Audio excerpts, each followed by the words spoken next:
kick it with me. I said love ain't easy. You just wanna chill with me. I said love ain't free. Love is more complex and you just wanna kick it with me. I said la la la la, love ain't free. Your love is more complex and you just wanna chill with me. Okay, ladies, rule number 1. If he's not down with you, you're not down with me. But if you're not down with me, then I'm not down with you. And you can stay to see me walk in the door, but I'll walk away from you. You're down with me, or I'm not down with you. And you see me slip away, but I won't blame your ignorance. You're down with me, or I'm not down with you. And you see me slip away, but I won't blame your ignorance on you.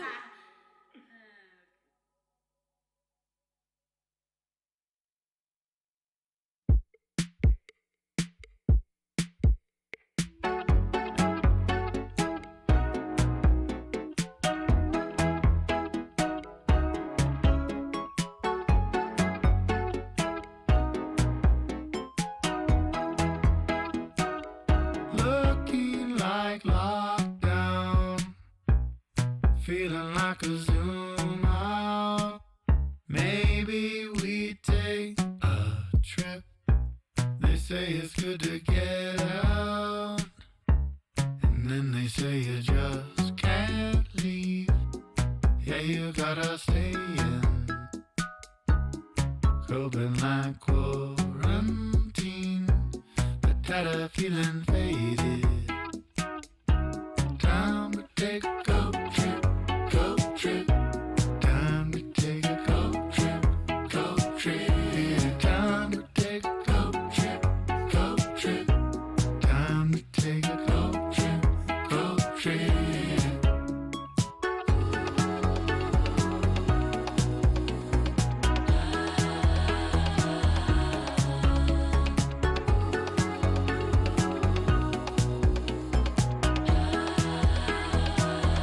If you can't go out, then you should go in deeper and deeper.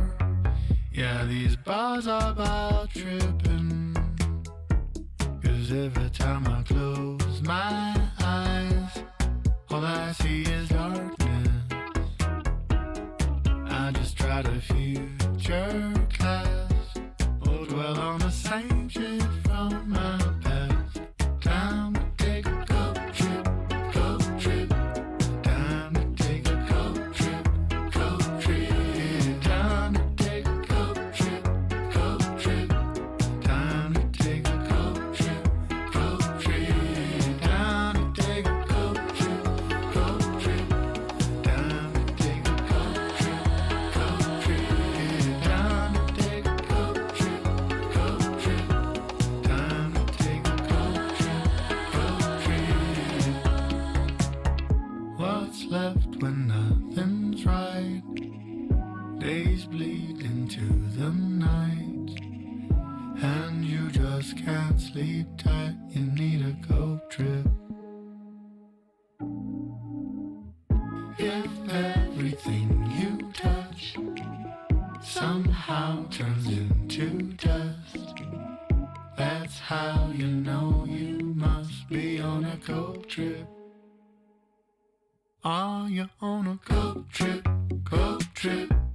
Are you on a go trip, go trip? We're all on a go trip, go trip.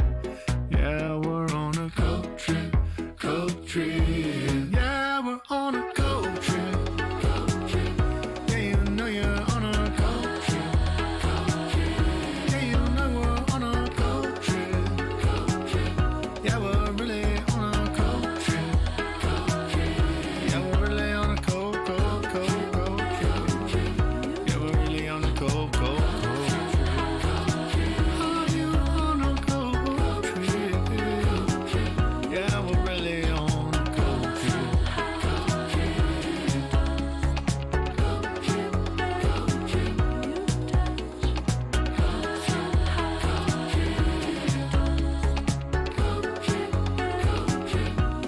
Bonjour à tous. Alors vous savez que je suis Merci d'être là d'abord.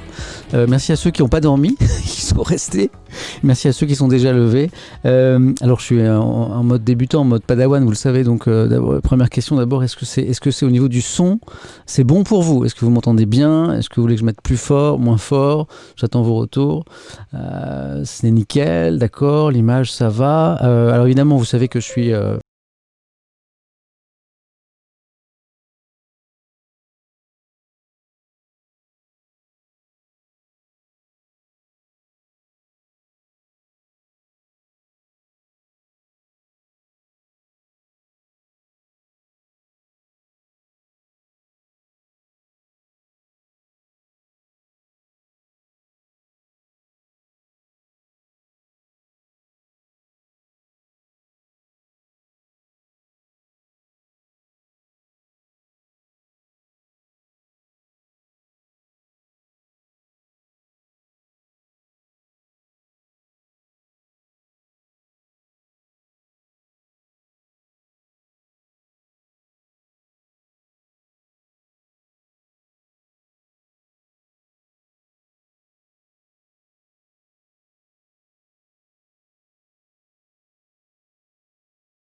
Et ben c'est partager moi ce que j'aime, mon amour pour les journaux. J'adore depuis toujours lire les journaux. Je trouve qu'on a une formidable presse écrite en France, quotidienne, nationale, régionale. On ira voir ce matin les journaux en région, on ira voir aussi les journaux nationaux, on ira voir la presse magazine un petit peu. Je vous ai trouvé des petites pépites et je voulais le partager avec vous. Donc il y aura stream le matin, la matinée Étienne, super fier du jeu de mots. Il y aura stream le matin, aux alentours de 8h quand je serai en vacances, ça arrive pas souvent. Un peu plus tard quand je serai en matinale sur France Info, 9h30, 10h, à la cool. Je vous préviendrai sur Twitter. On sera ensemble pour une demi-heure, pour 1h30, il n'y a pas trop de règles. Voilà, mais je vous tiendrai au courant en tout cas. Merci d'être là, ça me fait plaisir. Vous êtes déjà, quoi, selon mes chiffres, 1,5 milliard d'internautes, c'est énorme. Ça, et selon la police, beaucoup moins en fait. Mais voilà, merci beaucoup d'être là. Vous voulez qu'on commence? Attendez, j'ai pas encore l'habitude, il faudrait que je regarde un petit peu le chat. Est-ce que vous allez bien d'abord? Est-ce que c'est pas trop dur? Le bras pas top, c'est le bras du micro. Ouais, je sais, faut que je trouve une solution. Ouais. Bon, ils vont pas Si. Non, mais non. Ah oui, faut que je trouve un truc là-dessus. Non, mais c'est des merdes. Non, mais les écoute pas. Mais j'ai privilégié la qualité du son. Vous savez, j'ai commencé en radio il y a très longtemps. Non, t'es trop gentil. Si je veux avoir mon retour, Ryan, comme tout à l'heure, là, tu sais, c'est là, tout est là. Bon, alors les amis, on va commencer. Vous avez vu, heureusement qu'il est là. Alors attention, on va passer de ma scène où je dis bonjour à la scène où on va pouvoir voir les journaux ensemble. Et attention, magie. Ah, Oula. bon, ça a bougé. Je vais essayer de le faire en direct. Regardez. Non. Regarde. Il y a un truc à bouger. C'est pas grave. Regarde. Vous avez le luxe d'avoir une assistance live en direct, quoi. Parce qu'en fait, t'as redimensionné la fenêtre. D'accord. Du coup, comme ça, tu vois, là, t'es bien. Comme ça, tu mets ça là, comme ça. Et comme ça, tu mets ça là, comme ça. Bon, allez, je touche plus à rien. Alors les amis, le principe, j'ai parcouru depuis 4 heures ce matin la presse nationale, la presse régionale, un petit peu la presse magazine. Je vais vous dire d'abord rapidement ce qu'il y a à la une des journaux, ce qui fait la une, ce qui fait les gros titres, et puis après on ira voir un petit peu dans le détail. Là vous avez les Échos. J'ai pris exprès cette première une parce qu'on parle beaucoup de ça en ce moment. Bien sûr de la crise sanitaire, de la crise du Covid-19, mais pas seulement. Des inquiétudes quant à ce qui se passe en Grande-Bretagne. Voici la une des Échos et voici la une du Parisien. Alors c'est un tout petit peu plus petit sur le Parisien. Le Parisien a préféré s'intéresser à d'autres choses, mais je vous en parlerai. La Grande-Bretagne coupée du monde, c'est vraiment ce qui intéresse vos quotidiens. Regardez la une du Figaro. Les Européens mettent le Royaume-Uni en quarantaine. On va rappeler que l'Europe s'apprête à lancer la campagne de vaccination anti-Covid. Et il y a une mutation du virus qui inquiète beaucoup en Grande-Bretagne, on en a parlé dans les médias ces derniers jours, et qui pousse Londres, 1, à se reconfiner, et 2, le continent à suspendre ses liaisons avec la Grande-Bretagne. Ça a été annoncé ce week-end. Donc ça fait la une de vos journaux. Ici de Libération, vaccination et mutation, la course-poursuite. On a les deux infos là. On a la campagne en une de Libé, la campagne de vaccination qui arrive, et la mutation, cette mutation du virus qui inquiète un petit peu. Donc ça, c'est la une de Libération. Vous voyez d'autres titres aussi en une de Libé que j'évoquerai. Tiens, d'ailleurs, je reviens un petit peu en arrière avec le Parisien, parce que je vous disais qu'il y avait d'autres choses ce matin intéressantes. Au-delà de ces gros titres sur la crise sanitaire, il y a quelque chose dont je vais vous parler aussi, qui est le plan du ministre de l'Intérieur. Vous voyez ça ? Le plan du ministre de l'Intérieur, Gérald Darmanin, pour démanteler le trafic de drogue. Voilà, il donne une interview exclusive ce matin au journal. Il dit plein de choses.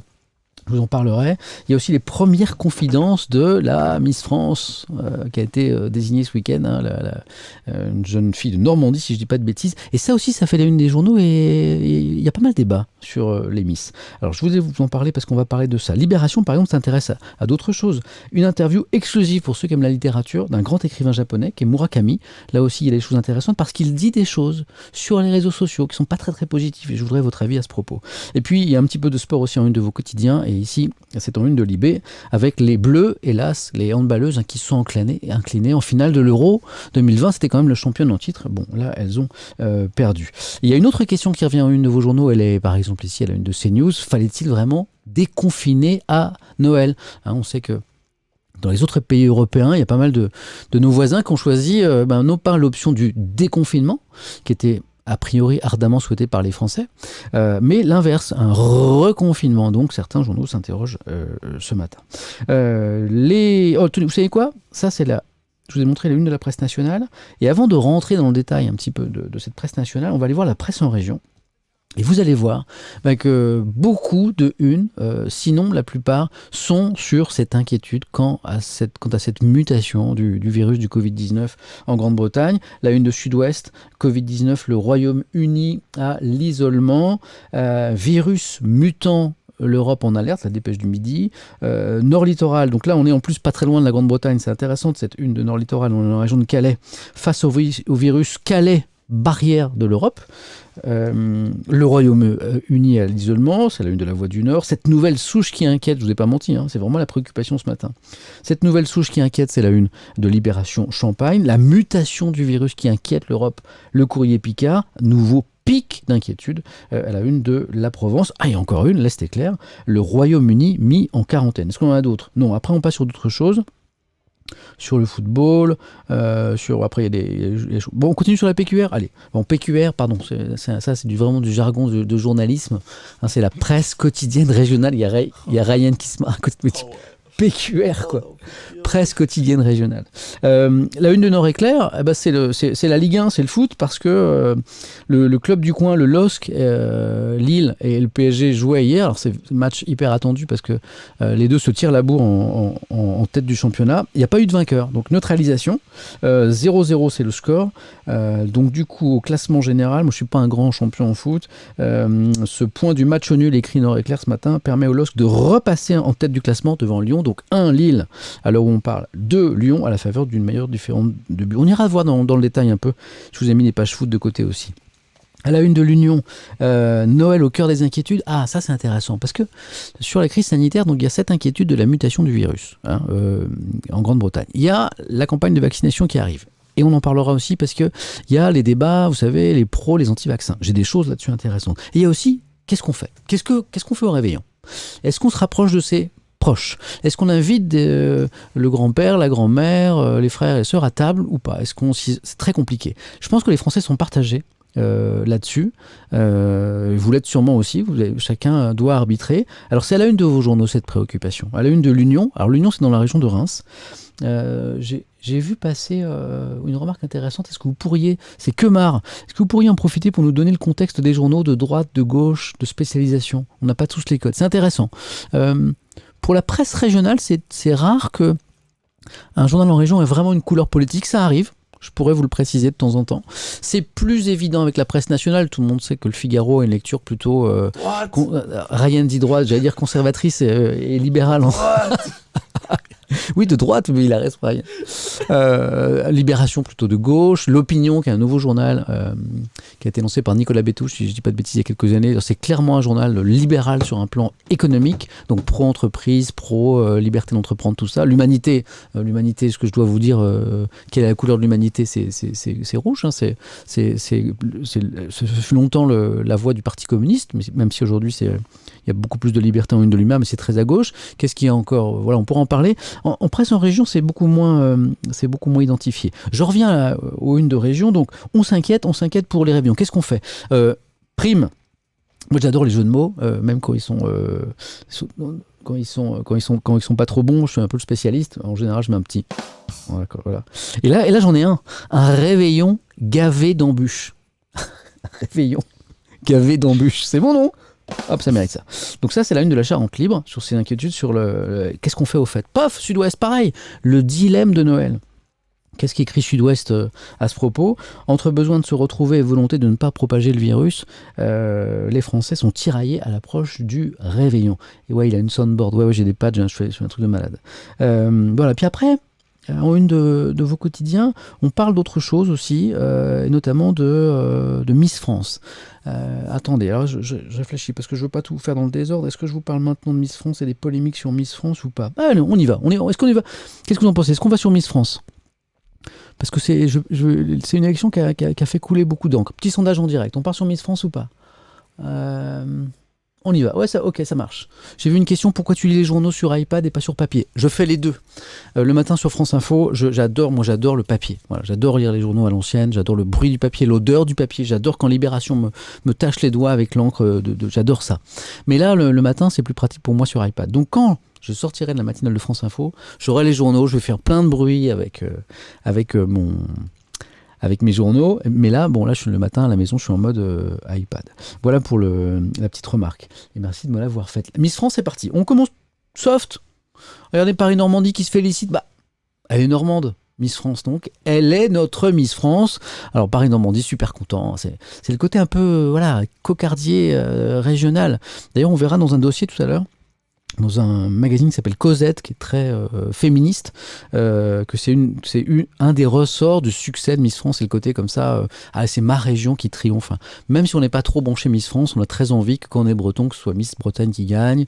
Qu'est-ce que t'en penses Moi, je trouve non, que t'es c'est pas un trop. concours à chier. Ouais, il est pas séduit par le concours, mais c'est intéressant parce que j'ai plein d'articles là-dessus. Les Corses, ils sont contents quand c'est une Miss Corse, etc. Donc Paris-Normandie, super content que ce soit notre Miss France, 7e normande, attention, Amandine Petit, a remporté le titre. Petit, c'est son nom, hein, et en général, elles sont très très grandes. Ça mérite ça. Je suis super fier de mes fans pourris. Donc ça, c'est le côté un peu, cool, tout va bien. Et puis, ça va moins bien du côté de la Provence. Voilà. Là, c'est le journal de Marseille. Là, on est en région Provence-Alpes-Côte d'Azur. Et justement, et vous le savez peut-être, il y a eu des problèmes avec Miss Provence, qui s'appelle April Benayoum. Je zoome un petit peu l'édito. Est-ce que vous le voyez bien ? Voilà, il est là à droite de l'écran, voilà, c'est ça. Il y a un édito de Fogg, Franz-Olivier Gisbert, qui est un grand journaliste, qui est un grand écrivain, un spécialiste de politique, notamment, et qui s'est fâché. Pourquoi ? Parce que il rappelle d'abord, c'est le titre de l'édito, Miss Provence et la bête immonde.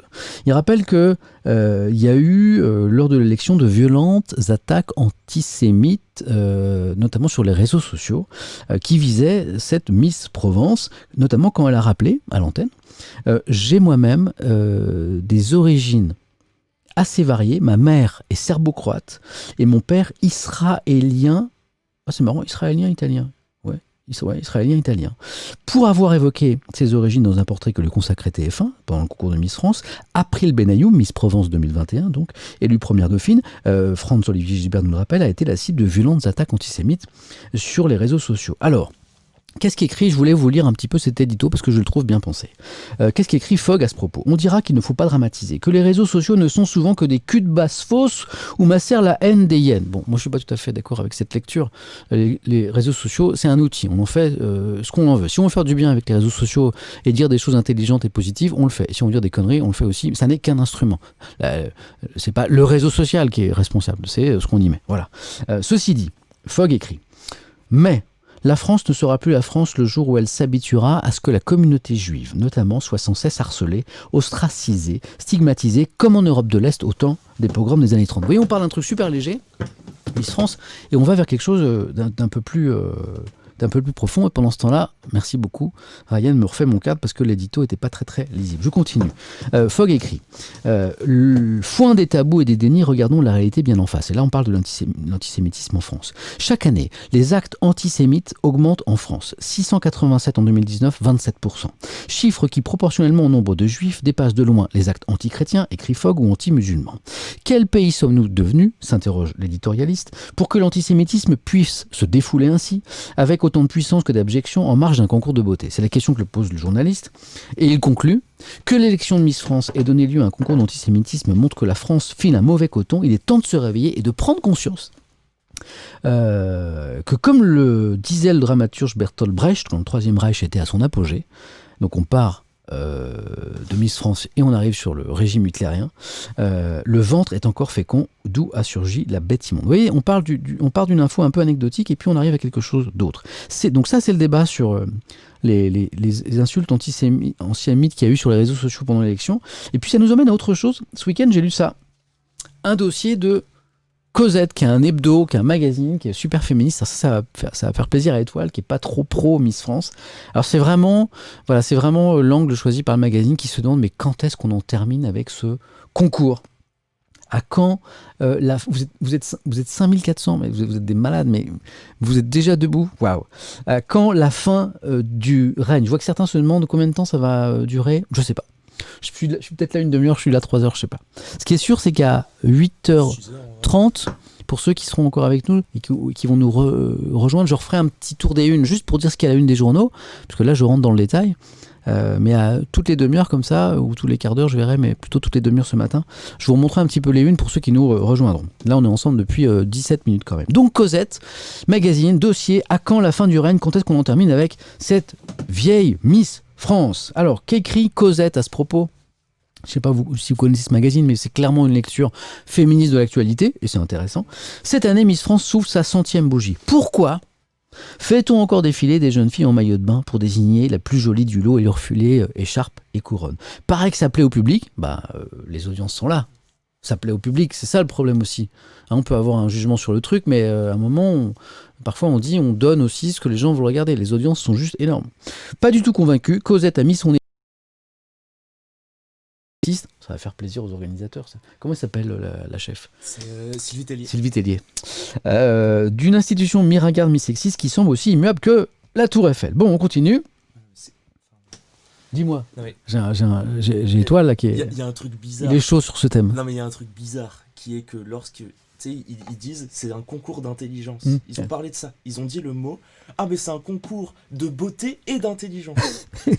Comment tu peux avoir cette hypocrisie de dire que c'est un concours d'intelligence? C'est intéressant ce que dit Étoile. Il dit que c'est hypocrite de dire que c'est un concours de beauté et d'intelligence. C'est exactement ce que dit Cosette en fait. Qui allait voir des spécialistes, des sociologues, des chercheuses. C'est la version moderne des couronnements des jeunes filles telles que les rosières, les reines de mai ou de carnaval. C'est Camille Cauvry qui explique ça, qui est une sociologue, qui est autrice d'une thèse sur les élections régionales de Miss. Donc elle rappelle que, c'était il y a longtemps, le sens de ces concours, les rosières, c'était de récompenser une jeune femme bonne à marier avec une dot. Le notaire de la ville l'offrait à une jeune femme pauvre, c'était dans les villages, pour lui permettre de se marier. Mais il fallait qu'elle soit de bonne moralité. Déjà, ok, vous voyez? Donc pour Anissa Benaïssa, qui est une autre chercheuse, qui a rédigé un mémoire sur Miss Univers, l'organisation des concours de beauté fait aussi figure de rite social. Ça, c'est intéressant. Ça permet aux communautés de s'agréger autour de valeurs, d'une esthétique commune qui est censée incarner la Miss. Il y aura un truc fédérateur dans ce concours. Voilà. Donc c'est peut-être pour ça que ça rassemble autant de gens. Et Cosette résume. Un siècle plus tard, une institution qui prend racine au Moyen-Âge, avec des références royales, et traque la bonne moralité des jeunes filles, fait figure de rendez-vous incontournable en France. Super, écrit Cosette.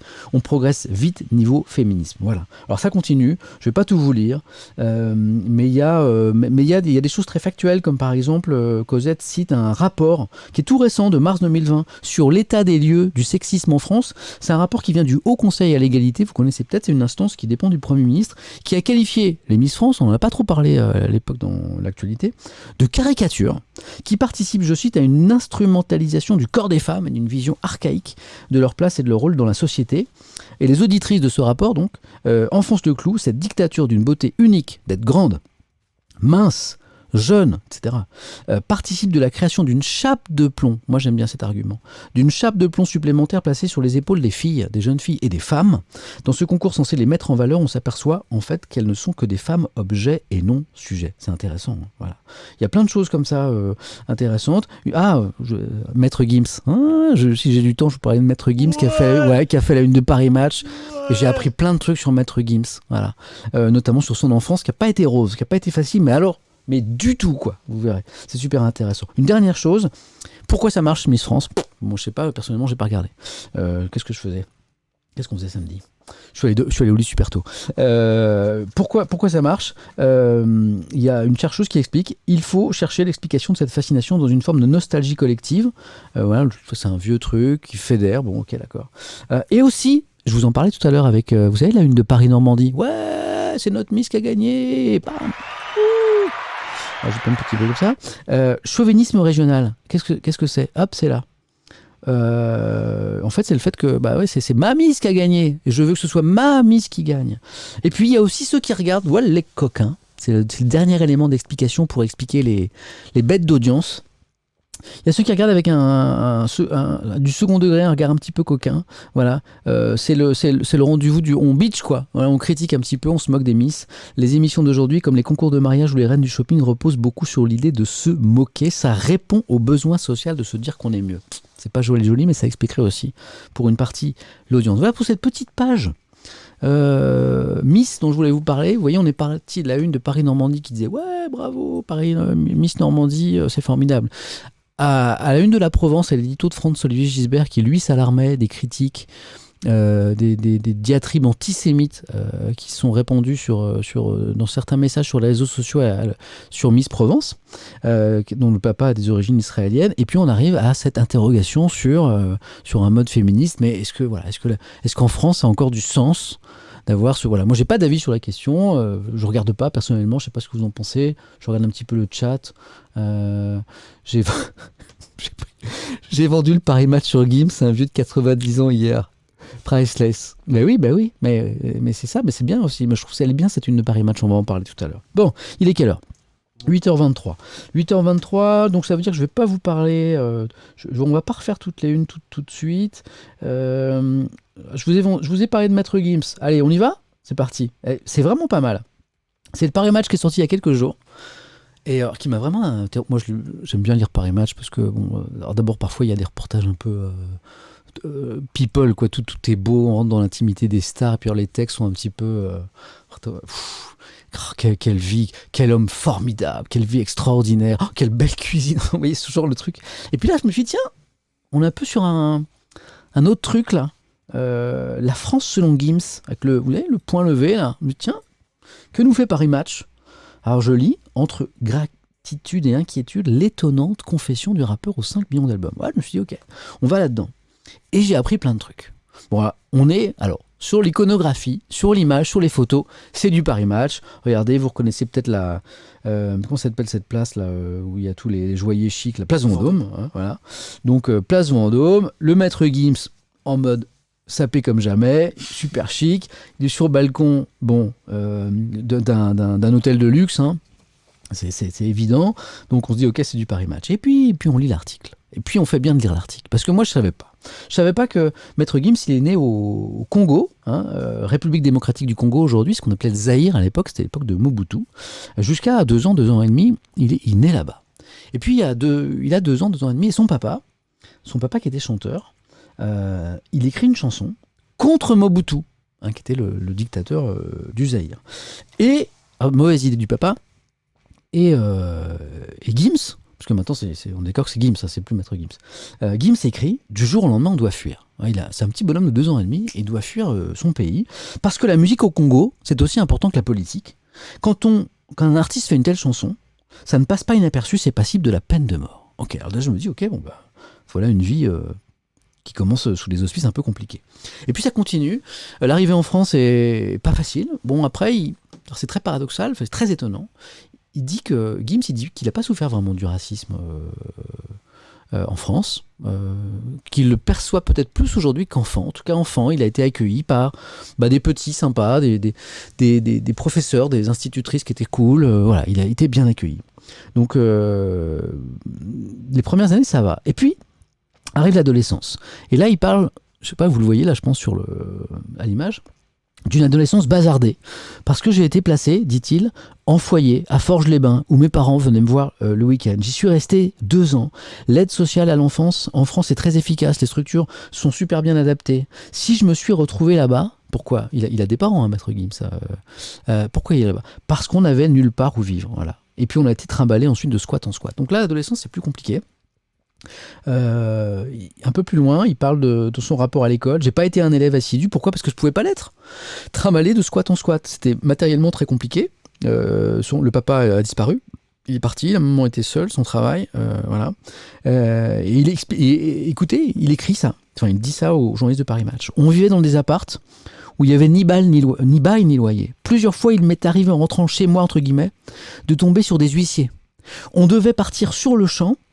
J'avais des amis qui n'étaient pas dans la même situation. Je pouvais jamais les ramener à la maison au milieu de gens que je connaissais même pas. C'était bizarre et mes parents se séparent quand j'ai 9 ans. Je me retrouve avec ma mère. Mon père disparaît, j'ai plus de nouvelles de lui. C'est à l'époque que j'apprends l'expression école buissonnière. Je me sens plus très bien. Imaginez le contexte, quoi. Je suis déboussolé, j'ai trop de retard, j'ai de mauvaises notes, je suis exclu pour mes absences. Comment réagit votre mère? Demande le journaliste du Parisien. Elle avait plus grave à gérer. Elle cherchait une situation stable. Elle en avait marre des squats, de devoir être à gauche, à droite. On appelait notre domicile la maison ninja. Vous savez pourquoi?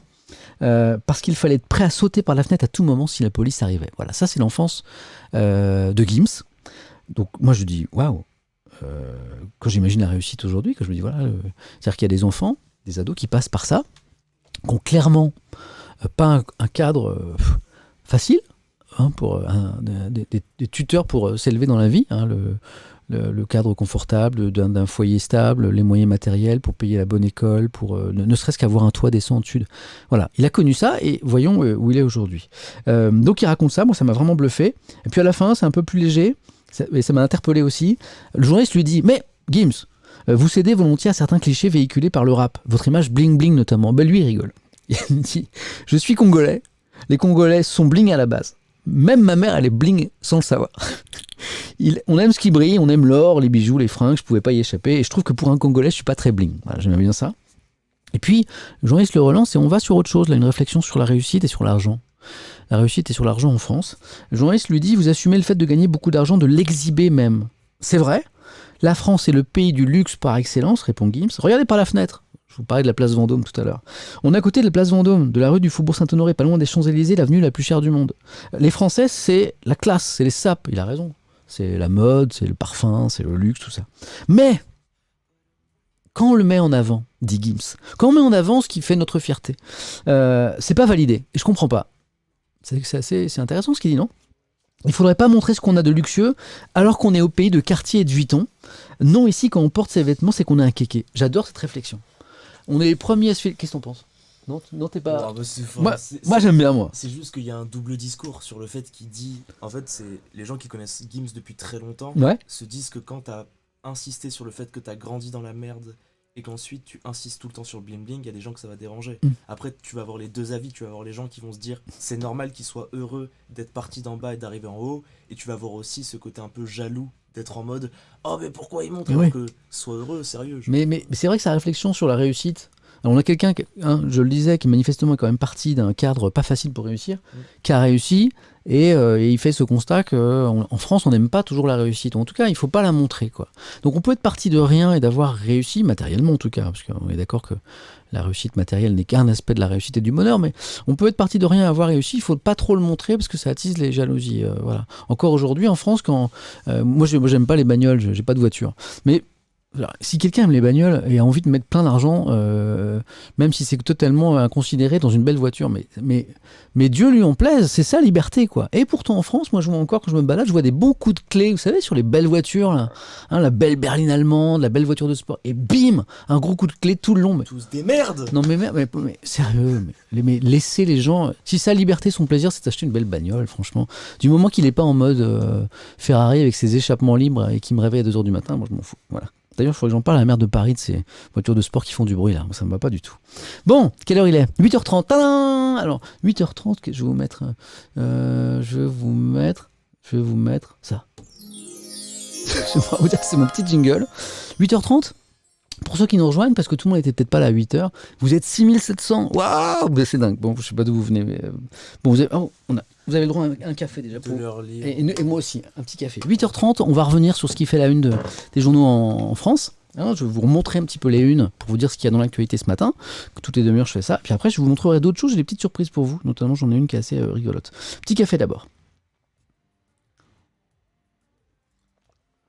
Ça, c'est important. Je sais pas à quoi vous fonctionnez, mais moi, c'est mon bonheur, ça. Ça, c'est mon petit thermos qui m'accompagne Drogue. partout. Café, du lait, du sucre, la vie. Alors, les unes. Allez, on retourne sur la presse nationale. Ce qui fait la une ce matin, bim, c'est ça.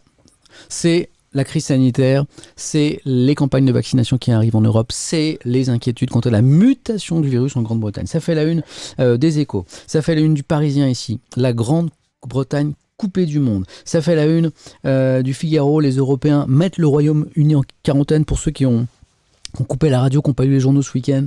On rappelle qu'il y a une mutation du virus en Grande-Bretagne et qui a poussé Londres à se reconfiner et le continent à suspendre provisoirement ses liaisons avec la Grande-Bretagne. C'est à la une de Libération. Il y a les deux actus en une de Libé. Il y a vaccination, les campagnes qui arrivent, et mutation, la course-poursuite. Pour ça, c'est autre chose. C'est CNews, je vous en parlerai aussi. Donc ça, c'est les unes nationales.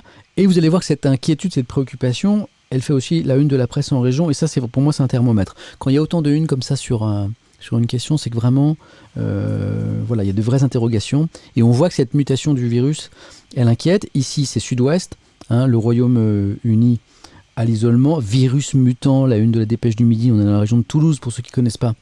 Une très belle ville. L'Europe en alerte. Là, on est vraiment dans la région concernée. On n'est pas loin des côtes. On est même sur la côte, sur les côtes de la Manche. C'est Nord Littoral, dans la région de Calais, face au virus Calais, barrière de l'Europe. Tadam ! Le Royaume-Uni à l'isolement, la Voie du Nord, dans la région de Lille, Libération Champagne, cette nouvelle souche qui inquiète, la mutation du virus qui inquiète l'Europe, Courrier Picard. On descend dans le sud, même inquiétude, la Provence, c'est le journal de Marseille. Un nouveau pic d'inquiétude. L'Est éclair, le Royaume-Uni mis en quarantaine. Voilà. Donc beaucoup de une sur cette crise sanitaire. Sinon, ce qui fait la une, c'est le foot. Tout à l'heure, pour ceux qui étaient là au début, je vous ai parlé de cette une de Nord Éclair qui s'intéresse à Lille, qui cartonne en Ligue 1. Donc match nul, il y avait un match très important contre le PSG hier. Match nul hier entre Lille et Paris, 0-0. Du coup, ça donne au classement général Lille qui repasse en tête, Lyon deuxième, PSG 3. Et puis, je vous ai parlé d'un petit détail sur le foot. Il a cherché dans le Parisien ce matin. Le foot. Bon, moi, je suis pas très foot, mais en même temps, mais ça m'intéresse. Ça m'intéresse parce que comme je sais que ça intéresse les gens, du coup, ça m'intéresse. Voilà, c'est un peu la logique. Alors, Parisien, car il faut le reconnaître, de très bonnes pages foot. Alors, j'ai pas encore tous les journaux. J'ai pas La Croix. J'ai pas l'Humanité. J'ai pas L'Équipe. Donc voilà, si vous êtes tous les jours 7220 comme là, je vais les appeler. Et donnez-moi vos journaux là, il faut que je parle de vous aussi. Mais le Parisien a une bonne page foot. Alors c'est marrant parce que du coup le journal régional qu'on vient de voir là s'intéressait à Lille, normal. Eh ben le Parisien s'intéresse à Paris, pas vraiment récompensé après ce match nul, donc ça c'est le titre du Parisien. On a les résultats des matchs hier, pour ceux qui les ont ratés, donc Metz, Lens, 2-0 pour Metz, Marseille, Reims, match nul, c'est pas une très bonne opération pour Marseille, 1 partout. Par contre Lyon, 4-1 à l'extérieur contre Nice, c'est beau. Moi je suis un petit peu breton, donc je suis toujours le résultat de Rennes qui a fait une belle opération hier, un petit 3-0 à l'extérieur sur la pelouse de Lorient. Et je voulais vous montrer le classement général. Lille, Lyon, PSG, c'est le podium. Marseille, Rennes, Montpellier. Je vous en parle parce que même en n'étant pas un grand spécialiste de foot, je sais que ça fait très longtemps qu'un championnat n'a pas été aussi disputé. En général, c'est plié au bout de 7-8 jours. Le PSG, bam, on est habitué à ça depuis quelques années. T'es pas supporter du Paris Paris. Je suis un gros supporter du PSG. Non mais tu sais que par contre, tu peux le dire pour l'actualité Dis. parce que tu le sais peut-être pas. Quoi ? Ce soir, Neymar est sur Twitch. Neymar est sur Twitch ? Vous Ce soir. saviez ça ? Il y a Étoile qui me dit que Neymar est sur Twitch ce soir. C'est où ? Bah, c'est sur la chaîne de Gotaga. Sur la chaîne de Gotaga. Vous saviez ça ? Ouais. En fait, il fait du 5v5 sur Counter-Strike. 5v5 sur Counter-Strike. Je n'ai pas compris Strike, ouais. Je n'ai pas compris un seul mot de ce que je C'est viens de un dire. jeu où faut tirer sur les gens, Samuel. C'est t'as des armes et tu tires sur les gens. Il y a Neymar sur Twitch ce soir, mais attends, mais j'espère qu'il a un logiciel qui peut supporter le. Ça va être énorme, Ah, ça va bosser. énorme. Vous serez peut-être pas aussi nombreux devant Neymar que ce matin avec nous, mais alors pour ceux qui se demandent, oui, Étoile est là. Ouais, il y a Pinturo le skieur qui a fait une belle perf aussi. On pourra en parler. Il y a Étoile qui est là. Hein, vous savez que c'est mon papa de stream, c'est mon parrain de stream. Donc vendredi, Ouais. on a fait une première soirée inaugurale sur cette chaîne Twitch qui est donc ma chaîne, avec sa nuit de la culture, ce truc que j'adore. Mais on l'a fait chez moi, gentiment il me l'a prêté pour amorcer un petit peu tout ça. Et puis là, il est là parce qu'en fait, il y a plein de boutons de toutes les couleurs qui clignotent là, et c'est un peu compliqué pour moi. Donc il est là. En support en SAV et en éditorialiste sur Miss France, sur le PSG. En fait, je vais te demander d'être là tous les matins parce que tu as plein de trucs à dire sur l'actu. À l'aide. PSG. Il va plus dormir. Puis en bas de classement, je reviens au foot. Nîmes, Lorient, Dijon. Mais alors ça, Neymar, je savais pas sur Twitch, c'est génial. Qu'est-ce que c'est que ça ? Ah ouais, bon, on a parlé de Pinturo. Pinturo, c'est un des meilleurs skieurs français. Il a fait une paire ce week-end, oui. Mais il y a ça aussi, le handball. Vous avez vu ? L'Euro 2020, les Françaises qui ont perdu, bah ouais, c'est dans le Parisien aussi. Des larmes à sécher au JO. Ce qui est dur, c'est ça, regardez le score. Finale de l'Euro. 22-20. C'est chaud quand même. Ça dégoûte. Hein, c'est genre, voilà, t'as bossé toute une année pour ta prépa. Voilà, puis t'as 9,9. Et puis il te fallait 10 pour. Ça me fait penser un petit peu à ça. Moi, ça me rappelle des souvenirs. Tiens, on revient à Miss France. Est-ce que je vous parle de Miss France maintenant ? Ouais, bon, on continue la lecture du Parisien. On a vu la une du Parisien. Hop, je reviens en arrière. Je vous ai montré la une du Parisien tout à l'heure et je vous ai dit, je vais vous la remontrer la une du Parisien parce que avant de parler de Miss France, je vais vous parler du ministre de l'Intérieur. Voilà. Tout à l'heure, à 8h, quand j'ai commencé la revue de presse, je vous ai dit, il y a la crise sanitaire, il y a la Grande-Bretagne coupée du monde. Et il y a ça aussi. Alors ça, je pense que ça va vous intéresser. Regardez. Interview exclusive du ministre de l'Intérieur Gérald Darmanin au Parisien. Je lis, et vous lisez avec moi. 3952 lieux de vente en France, le plan de Gérald Darmanin pour démanteler le trafic de drogue. Ça fait vraiment super production, quoi. Exclusif, dit le Parisien. Le ministre de l'Intérieur révèle dans nos colonnes la liste des lieux de revente de drogue. Il communiquera chaque mois sur la fermeture. Ça fait un peu ça. Alors on se dit waouh, c'est en mode, comment s'appelle l'acteur là qui est super fort dans les films de karaté là, qui fait beaucoup de blagues. Comment il s'appelle déjà Alexandre Astier. Non, pas Alexandre Astier. Non, celui on lui fait faire des miracles. Tu sais, c'est la vanne sur internet. Chuck Norris. Chuck Norris. Bon là, j'ai trouvé que Gérald Darmanin était un peu en mode Chuck Norris. Donc ça m'intrigue. On va aller dans le détail, voir ce que Gérald Darmanin annonce sur le trafic de drogue. Bim, c'est là. Et c'est très sérieux. 3952 points de deal dans toute la France. Alors d'abord, le chiffre. Attends, il y a 3000, c'est pas 3953. Il y a 3952 points de deal dans toute la France. Alors on se dit comment ils sont arrivés là. Hop, explication. Selon les chiffres compilés par le ministère de l'Intérieur que nous révélons en exclusivité, bon là, le Parisien sort un truc quand même. La France compte aujourd'hui près de 4000 points de deal. Bam, c'est compté. Une preuve de l'ampleur de la tâche dans le combat contre le trafic de drogue. Bon, une fois qu'on a dit ça, on n'a rien dit parce que la drogue c'est quoi ? Est-ce que c'est l'héros ? Est-ce que c'est le crack ? Est-ce que c'est le cannabis ? Hop, édito, explication. C'est Jean-Michel Salvatore qui écrit pour le Parisien ce matin. Ouais, j'ai un petit peu trop zoomé là. Voilà. C'est un exercice de transparence inédit. En rendant public cette carte des 3952 points de deal, Gérald Darmanin met le doigt là où ça fait mal.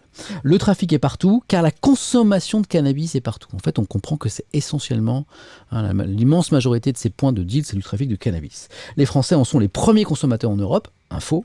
Les dernières statistiques disponibles montrent que 45% des 18-65 ans en ont déjà fumé. Voilà. Le fléau se banalise, ça c'est ce qu'écrit le Parisien ce matin. Les amateurs de cannabis jugent leur pratique comme des incartades sans gravité ni conséquence. À l'opposé, que pense le ministre de l'Intérieur ? Nous, le Parisien nous le dit. À l'opposé, le ministre de l'Intérieur a des convictions fortes. L'addition des petits trafics d'apparence isolée ou anodins finance en réalité le crime organisé et le terrorisme. C'est, pour le Parisien et pour le ministre de l'Intérieur, la face cachée du cannabis. Donc, qu'est-ce qui se passe ? Qu'est-ce qui est annoncé ? Qu'est-ce qui va peut-être se faire ? Qu'est-ce qui va peut-être être mis en place dans les prochains mois en France ? Le ministre met la barre très haut. Il a généralisé il y a 4 mois les amendes forfaitaires pour les usages de stupéfiants. Bon, ça, on le savait déjà. Il demande maintenant à ses policiers de multiplier les contrôles et les PV, d'intensifier les saisies, et il impose une obligation de résultat, même si cette bataille s'annonce longue et difficile. Bon, en gros, on va durcir les contrôles, il va y avoir du PV, en veux-tu, en voilà. Je voulais vous montrer ça. Le Parisien publie ce matin, je vois que certains ont déjà vu la carte, les 15 départements où la densité des lieux de trafic est la plus forte. Donc c'est le nombre de points de deal pour 100 000 habitants. Donc c'est les 15 premiers. 1, Guadeloupe. 2, Seine-Saint-Denis. 3, Vaucluse. Et ensuite, ça c'est le podium si je puis dire, Martinique, Rhône, Polynésie française, Guyane, Val d'Oise, Loiret, Nord, Essonne, Doubs, Marne, Yvelines, Loire. Ça, c'est une infographie du Parisien que je trouve intéressante. Et attendez, ça c'est fait. Alors, qu'annonce. Alors, ça aussi, ça va faire polémique. D'abord, il y a Gérald Darmanin qui, je le disais, va demander aux policiers de faire plus de PV, de démanteler plus de trucs. Bon, ça certains disent attention à la politique du chiffre. C'est-à-dire que parfois, on va pousser les policiers par ces incitations, pas forcément à démanteler les gros trafics, mais à mettre plein de petits PV, démonter plein de petits trafics, pas forcément les plus dangereux, parce que ça fait du chiffre. Bon, premier reproche qui peut lui être fait, le Parisien en parle. Et puis, ça aussi, ça va faire couler un peu d'encre, je pense. Gérald Darmanin demande à ses services une plateforme Internet. Est-ce qu'elle va exister ou pas ? Est-ce qu'elle va vraiment être mise en place ? C'est un souhait du ministre. Une plateforme Internet qui permettra aux citoyens d'aider les forces de l'ordre à chasser les dealers. En gros, on va vous demander, dans votre immeuble, dans votre maison, si vous voyez un point de deal, de signaler sur Internet. Voilà. Bonjour, je m'appelle. D'ailleurs, est-ce qu'on fera donner son identité ? Est-ce que ce sera anonyme ? Voilà. Et hop, il y a un point de deal, telle cage d'escalier, telle adresse, pop, c'est ici. L'administration travaille à une plateforme, notamment grâce au site moncommissariat.fr, donc ça va se passer clairement sur Internet, qui dès l'année prochaine, donc 2021, va permettre aux habitants de signaler les nouveaux points de deal ou les déménagements des dealers. La délation. Il y a Ryan qui dit délation. Fréquent après une opération de police. Les citoyens doivent être actifs dans ce combat contre la drogue, mais nous devons leur donner les moyens de nous aider. Bon, ça va faire couler beaucoup d'encre parce que le mot vient d'être lâché par étoile, effectivement. Là, on est sur la délation. Certains vont être pour, les citoyens mobilisés pour lutter contre le trafic de drogue, et d'autres vont dire mais c'est pas aux citoyens de jouer ce rôle. On va... il y a des commentaires très intéressants. Je savais que ça ferait couler... C'est marrant, ça. J'ai l'impression que ça fait couler encore plus d'encre que les polémiques sur Miss France, ça. Voilà. Et est-ce que c'est aux citoyens de jouer ce rôle ? Est-ce que c'est pas aux policiers ? Est-ce qu'ils se mettent pas en danger ? Bon, voilà, ça crée des débats. Mais vous voyez, c'est intéressant. Je trouvais que dans la presse ce matin, il y avait des choses vraiment très intéressantes. Dans le Parisien, je regarde rapidement, c'est à peu près tout ce que... Qu'est-ce que c'est que ça ? Si, c'est pas mal ça aussi. Le Parisien, il y avait plein de choses intéressantes ce matin. Je suis pas... pour Saint-Joël que j'aime bien, je vais pas vous parler du Parisien, que du Parisien tous les matins, mais je vous signale quand même 2 choses. Il est 8h43. Vous êtes toujours là ? Vous êtes carrément là. Waouh. Bon, je continue alors. Je vous signale 2 choses dans le Parisien. Une interview du ministre de l'Agriculture. Il y a beaucoup de ministres dans le Parisien ce matin. Il s'appelle Julien de Normandie. Oh, comme la Miss France de Normandie. Julien de Normandie. Ok, vous l'avez ? Vous avez la ref ? Ah bonne. J'ai compris. Elle est bonne. Qui dit, et là je redeviens sérieux parce que moi je trouve ça, alors là pour le coup je trouve ça, tout le monde va être d'accord je pense, un animal n'est ni un produit ni un jouet. Le ministre de l'Agriculture en fait il présente ce matin dans le Parisien un plan pour lutter contre les 100 000 abandons répertoriés chaque année. 100 000, chaque année il y a 100 000 abandons d'animaux en France. Voilà, enfin bon. Est-ce que ça va produire des effets ? En tout cas, le ministre propose des choses. Je suis pas du bon côté, voilà. Qu'est-ce qu'il propose ? Voilà, j'y suis. Donc, ambitieux plan de lutte contre l'abandon des animaux de compagnie. Donc, 100 000 abandonnés chaque année. Alors déjà, le ministre regrette ce qu'il appelle les achats ou les adoptions impulsifs. On passe devant la vitrine du magasin, dans un refuge avec les enfants, à un coup de cœur. On n'a pas forcément réfléchi à l'implication que ça demande. S'occuper d'un animal, le nourrir, le sortir, le soigner, voilà, lui donner l'affection dont il a besoin. Tout le monde ne réfléchit pas toujours. Donc il demande qu'on y réfléchisse. Et du coup, il propose quelque chose.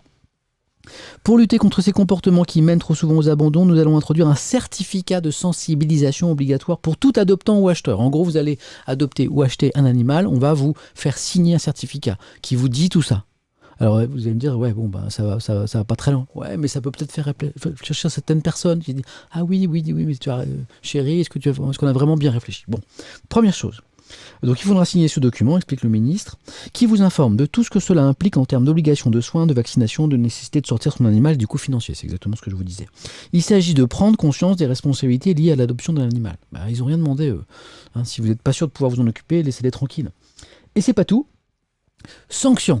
Moi je suis pas pro-sanction, mais parfois, quand je vois le chiffre 100 000 abandons d'animaux en France, je dis, pourquoi pas. Il y aura des sanctions plus importantes, annonce le ministre. Alors attention, parce que là, c'est le journaliste qui a 25 ans d'expérience quand même qui vous parle. Il faut toujours se méfier avec les annonces, notamment les annonces des responsables politiques, parce que même s'ils sont de bonne foi, il y a ce qu'ils ont envie de faire, et puis il y a ce qu'ils font, il y a ce qu'il est possible de faire. Là, c'est un projet, c'est un plan. Il va y avoir une proposition de loi qui vient des parlementaires, ou un projet de loi qui vient du gouvernement. Là, j'ai l'impression que c'est plutôt une proposition de loi d'origine parlementaire, peut-être des députés La République En Marche. Bon, il faut l'écrire, le texte. Ensuite, il faut qu'il passe en commission. Il faut que les parlementaires soient d'accord. Après, il faut qu'il soit voté. Après, il faut que soient pris les décrets d'application. Donc, j'ai appris que entre l'annonce d'un ministre et la réalité de ce qui va être traduit sur le terrain quelques mois, voire quelques années plus tard, il y a souvent un fossé. Parfois, oui, c'est annoncé, puis ça se fait. Et très souvent, c'est annoncé et rien ne se passe. Donc voilà, juste petit bémol, je vise pas du tout le ministre de l'Agriculture, Julien Denormandie, là. Je pense qu'il est très sincère dans sa démarche. C'est juste qu'il faut toujours se méfier quant aux annonces. Mais, je reviens aux annonces sur les sanctions. Le ministre nous dit, dans le Parisien, je suis favorable à l'augmentation des sanctions.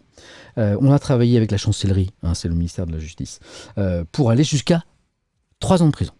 Voilà, peut-être faire réfléchir un petit peu. Les peines d'interdiction de détention d'animal seront également élargies. Voilà, je voulais vous parler de ce thème parce que je vois plein de réactions, je suis désolé. Comme je lis beaucoup les articles, je ne suis pas autant que je voudrais sur le chat. En tout cas, je vois que ça vous fait beaucoup réagir. Samuel, président 2022. J'adore cette vanne. Je vais finir par me présenter. Dieu m'en garde. C'est beaucoup trop de soucis. Voilà. Bon, en tout cas, les animaux, je vois que ça vous fait réagir. Et puis, le Parisien, je ne vous parlais pas que du Parisien le matin, mais je voulais vous montrer autre chose. Où est-ce que c'est Alors, oui, il y avait la Miss, mais c'était peut-être autre chose. Ouais, c'est ça. Je reviens à la crise sanitaire. Vous êtes peut-être concernés, vous avez peut-être des proches concernés. C'est une enquête vachement intéressante. Dans le Parisien, c'est page 8 matin, sur les conséquences sur le moral des Français. Moi, j'ai lu plein de choses. On a tous conscience qu'effectivement, c'est pas la bamboche en ce moment au niveau j'adore ce mot. Au niveau du moral des Français. J'ai pas le droit à bamboche ? Si t'as le droit. C'est le droit à bamboche.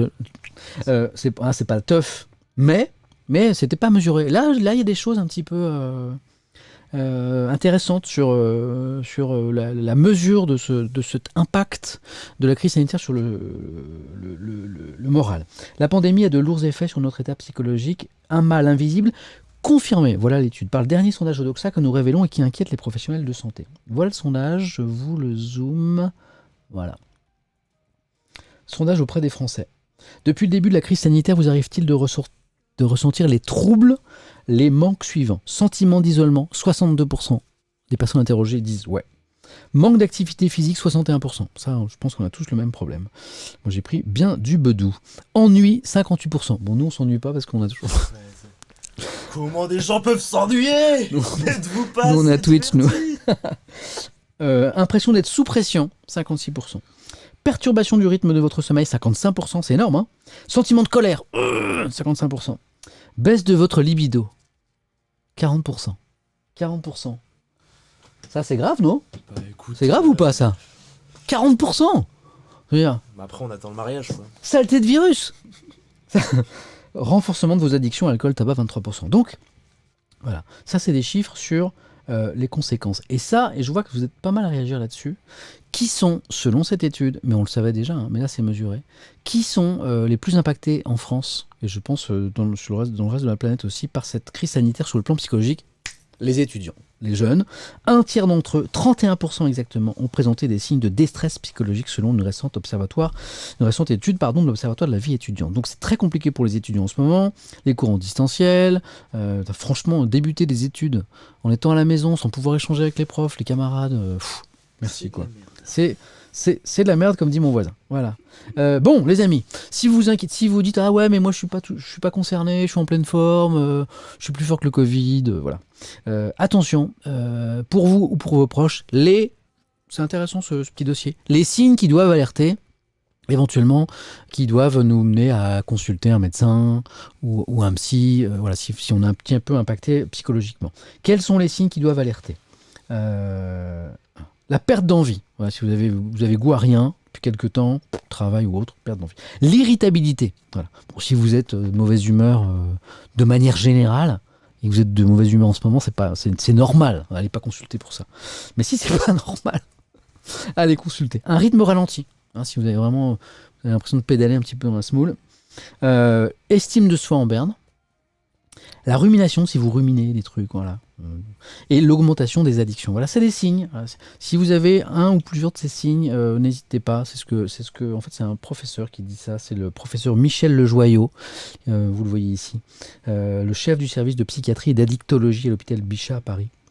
Qui en parle. Voilà, il faut pas, parfois on n'ose pas, ou parfois on n'y pense pas, mais parfois, voilà, face à une crise comme ça, on est plus ou moins armé, plus ou moins fragile, parfois on s'en prend plein la gueule, et il faut parfois accepter de se faire aider.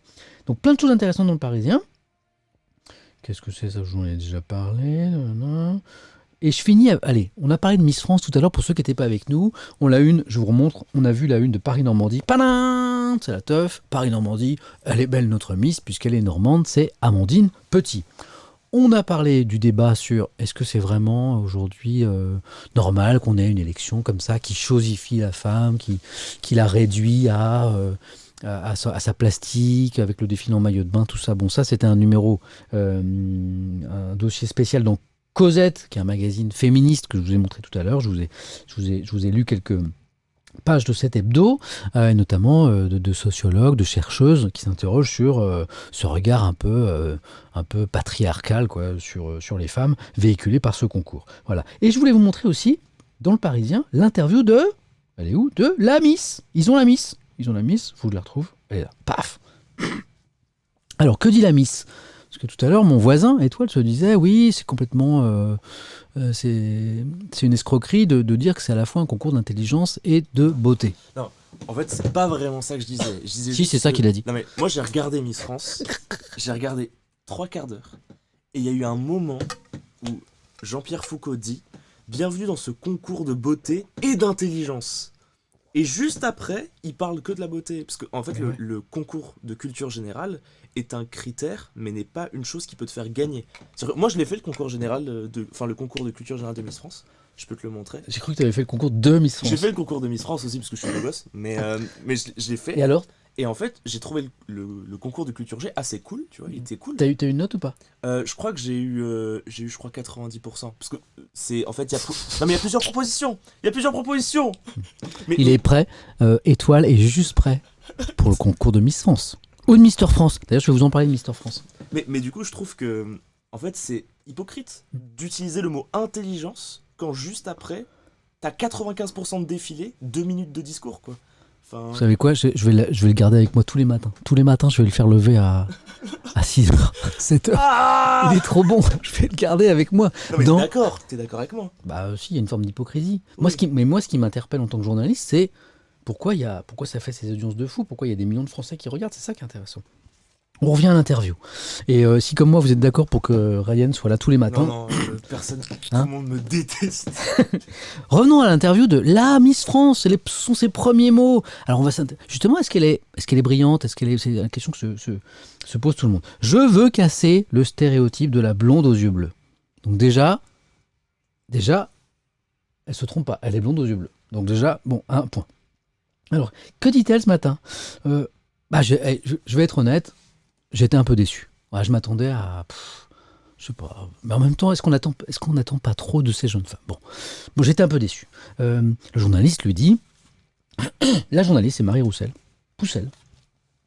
Vous étiez beaucoup préparé pour être élu après votre première participation en 2015 ? Ah, elle avait déjà participé. Alors là, je me dis, bon, est-ce qu'elle a bossé la culture G ? Je me suis beaucoup entraîné au make-up. Ok. J'ai suivi les lives de Sylvie Tellier. Ok. J'ai aussi rencontré Malika Ménard, c'est une ancienne Miss qui est super sympa, qui m'a motivé à me présenter car elle a senti un petit truc en plus chez moi. Elle m'a dit que mon visage passait bien à la télé et ça on ne peut pas le savoir avant le soir d'élection. Ok. Bon. J'ai pas été très convaincu. Et puis alors, mais en même temps, voilà, je le redis, est-ce qu'on attend pas trop des Miss, quoi ? Est-ce qu'on c'est pas Hegel, quoi. C'est pas Heidegger, c'est pas Schopenhauer, c'est pas Pascal. Je veux dire, elle est toute jeune et peut-être que les attentes sont trop fortes. Je pense que c'est ça le problème, c'est qu'on leur donne la parole, on leur pose des questions qui sont pas forcément simples et on attend des réponses éclairées alors que quel âge a cette jeune femme ? Elle a 23 ans, elle est étudiante en management des structures médico-sociales à Caen. Elle peut pas tout savoir, elle est au début de sa vie. Mais la journaliste à un moment lui dit « Qu'est-ce que vous avez ressenti lors du dernier face-à-face avec Miss Provence, April Benayoum et qu'est-ce que vous pensez des propos antisémites dont cette jeune femme, la Miss Provence, là, a été victime sur les réseaux sociaux ?» Bon. Et là, comment peut-elle être juste ? Vous voyez, la question, l'antisémitisme en France. Bon, alors elle dit ce qu'elle peut. Elle dit, je vous l'ai mis là, c'est hyper désagréable et malvenu. Alors que c'est pas hyper désagréable. Non, c'est juste un scandale. Voilà, le mot est mal choisi. C'est pas désagréable l'antisémitisme. C'est pas malvenu. C'est un non.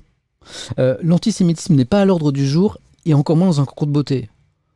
Oui, bah oui. En 2020, de tels propos ne devraient pas exister. Bon, là, d'accord. Je vais essayer de l'appeler car elle a besoin de soutien. Elle est ma première dauphine et mérite sa place. Je pense qu'on attend trop de ces jeunes femmes. Et je suis pas sûr, en fait que...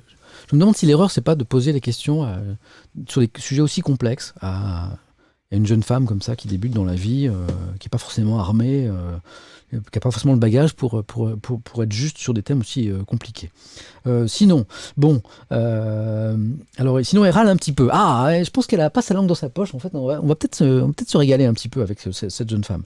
Le français a toujours quelque chose, parce qu'elle a vu les critiques, parce que tout le monde n'a pas voté pour elle, donc elle a lu les critiques sur les réseaux sociaux, elle a suivi ça manifestement avec un petit peu d'intérêt. Elle a dit le français a toujours quelque chose à redire. J'adore ça. On me trouve trop mince, trop souriante, mais je défie quiconque de sourire 2 heures en ayant l'air naturel. Pas faux ça. Quant à ceux qui pensent que je mange pas assez, parce que certains l'ont trouvé trop mince manifestement, j'adore ce passage. Attends. Je les invite à me payer le restaurant. Quand ils ont à toucher leur PEL pour régler la facture avec tout ce que je mange, ça leur servira de leçon. C'est drôle. Et alors elle continue. Je pourrais manger 5 McDo à la suite, ce serait la même chose. Bon, et là c'est dur. Cette jolie jeune femme que je vous remonte, là, c'est objectif. Moi, je suis plutôt brune. Ryan peut confirmer parce qu'il connaît mon épouse. Moi, je suis plutôt brune, donc c'est pas tout à fait mon type de femme. Mais objectivement, c'est une belle jeune femme. Elle est très belle. Et donc cette meuf, cette jeune femme, autant pour moi, elle peut s'enfiler 5 McDo et elle est comme ça. Non mais moi, je mange 5 McDo. Vous mangez 5 McDo, vous n'êtes pas comme cette jeune femme. Donc là, il y a un moment, c'est de l'injustice. C'est dommage, parce que je suis désolé, mais moi j'ai regardé un peu du coup Miss France, et tu sais, quand ils font l'interview avec les différentes personnes, ils parlent à Miss France, ils font une présentation, et en gros la prod leur fait lire un truc. C'est-à-dire qu'en fait, elle leur fait lire, elle dit « Bonjour, je suis en licence, je suis passionné ». Alors qu'en fait, quand tu vois sa capacité de discussion, t'as raison. tu penses que est-ce que la prod pourrait pas se sortir les doigts et leur dire soyez naturel, et ça, en fait ça participerait au fait qu'on arrêterait de dire qu'on est dans un moule, en fait. C'est vrai. En fait, je pense que... Mais là, d'ailleurs le dossier que je vous invite à, je sais pas si vous connaissez ce magazine Cosette là, c'est un magazine avec une grille de lecture très féministe, donc il faut le savoir parce qu'on n'est pas forcément d'accord avec tous leurs arguments. Parfois certains trouvent que les militants féministes vont parfois trop loin sur certains points, donc ça c'est un débat. Mais en tout cas, c'est toujours intéressant à lire. Et ça, le magazine le dit. On dit que le concours a une responsabilité aussi dans ce qu'il fait dire à ces jeunes femmes qui, à mon avis, pourraient être sûrement beaucoup plus pertinentes, naturelles, avec des choses intéressantes à dire si on les laissait vraiment libres. Je ne suis pas sûr qu'elles soient très très libres de leur discours. Tiens, le concours général dont parlait mon ami Étoile, il est là. Elle l'a passé. Je ne suis pas idiote, nous dit cette jeune femme. Comment s'appelle-t-elle? Je lui dis toujours jeune femme. C'est Amandine. Mais culture et intelligence, Voilà. c'est pas pareil. Ah, j'ai perdu Amandine. Excusez-moi, c'est mes gros doigts. Tac, elle est là. Alors, je ne suis pas idiote, dit Amandine. Tain j'ai eu 14,5 à mon test de culture générale. 14,5, ça va ou pas? Mais ça a rien à voir, l'intelligence et la culture G. C'est vrai. Ça a rien à voir. Il a raison, rien de ça n'a rien à voir. Alors, quelle heure il est 9h. Ça fait 1 heure que je vous parle des journaux. Bon, et là, vous êtes 9000, c'est juste surréaliste. Je m'attendais à que vous soyez quelques dizaines, quelques centaines, vous êtes 9000. Et là, à 9h, dans un instant, pour ceux qui nous ont rejoints, je vais repasser très rapidement les journaux en une pour vous dire ce qu'il y a dans les journaux ce matin. Je voulais vous dire, d'abord, merci d'être là, parce que je trouve ça juste génial. Un immense, je dirais jamais assez merci au garçon qui est à côté de moi, parce que c'est grâce à lui tout ça. Mais je veux aussi vous dire quelque chose. Moi, depuis toujours, et encore plus depuis que je suis journaliste, j'ai une passion pour les journaux, pour la presse écrite. Je trouve qu'on a la chance, pour moi c'est vraiment un instrument essentiel de la démocratie, d'avoir une presse diverse, libre, c'est pas le cas dans tous les pays, vous savez, et avec diverses opinions qui peuvent s'exprimer, et on le voit ensemble ce matin. C'est une vraie chance. Et moi j'adore lire les journaux, et j'adore lire tous les journaux. Je lis le matin, moi je lis tous les quotidiens dans le cadre de mon travail, et c'est mon bonheur que je passe.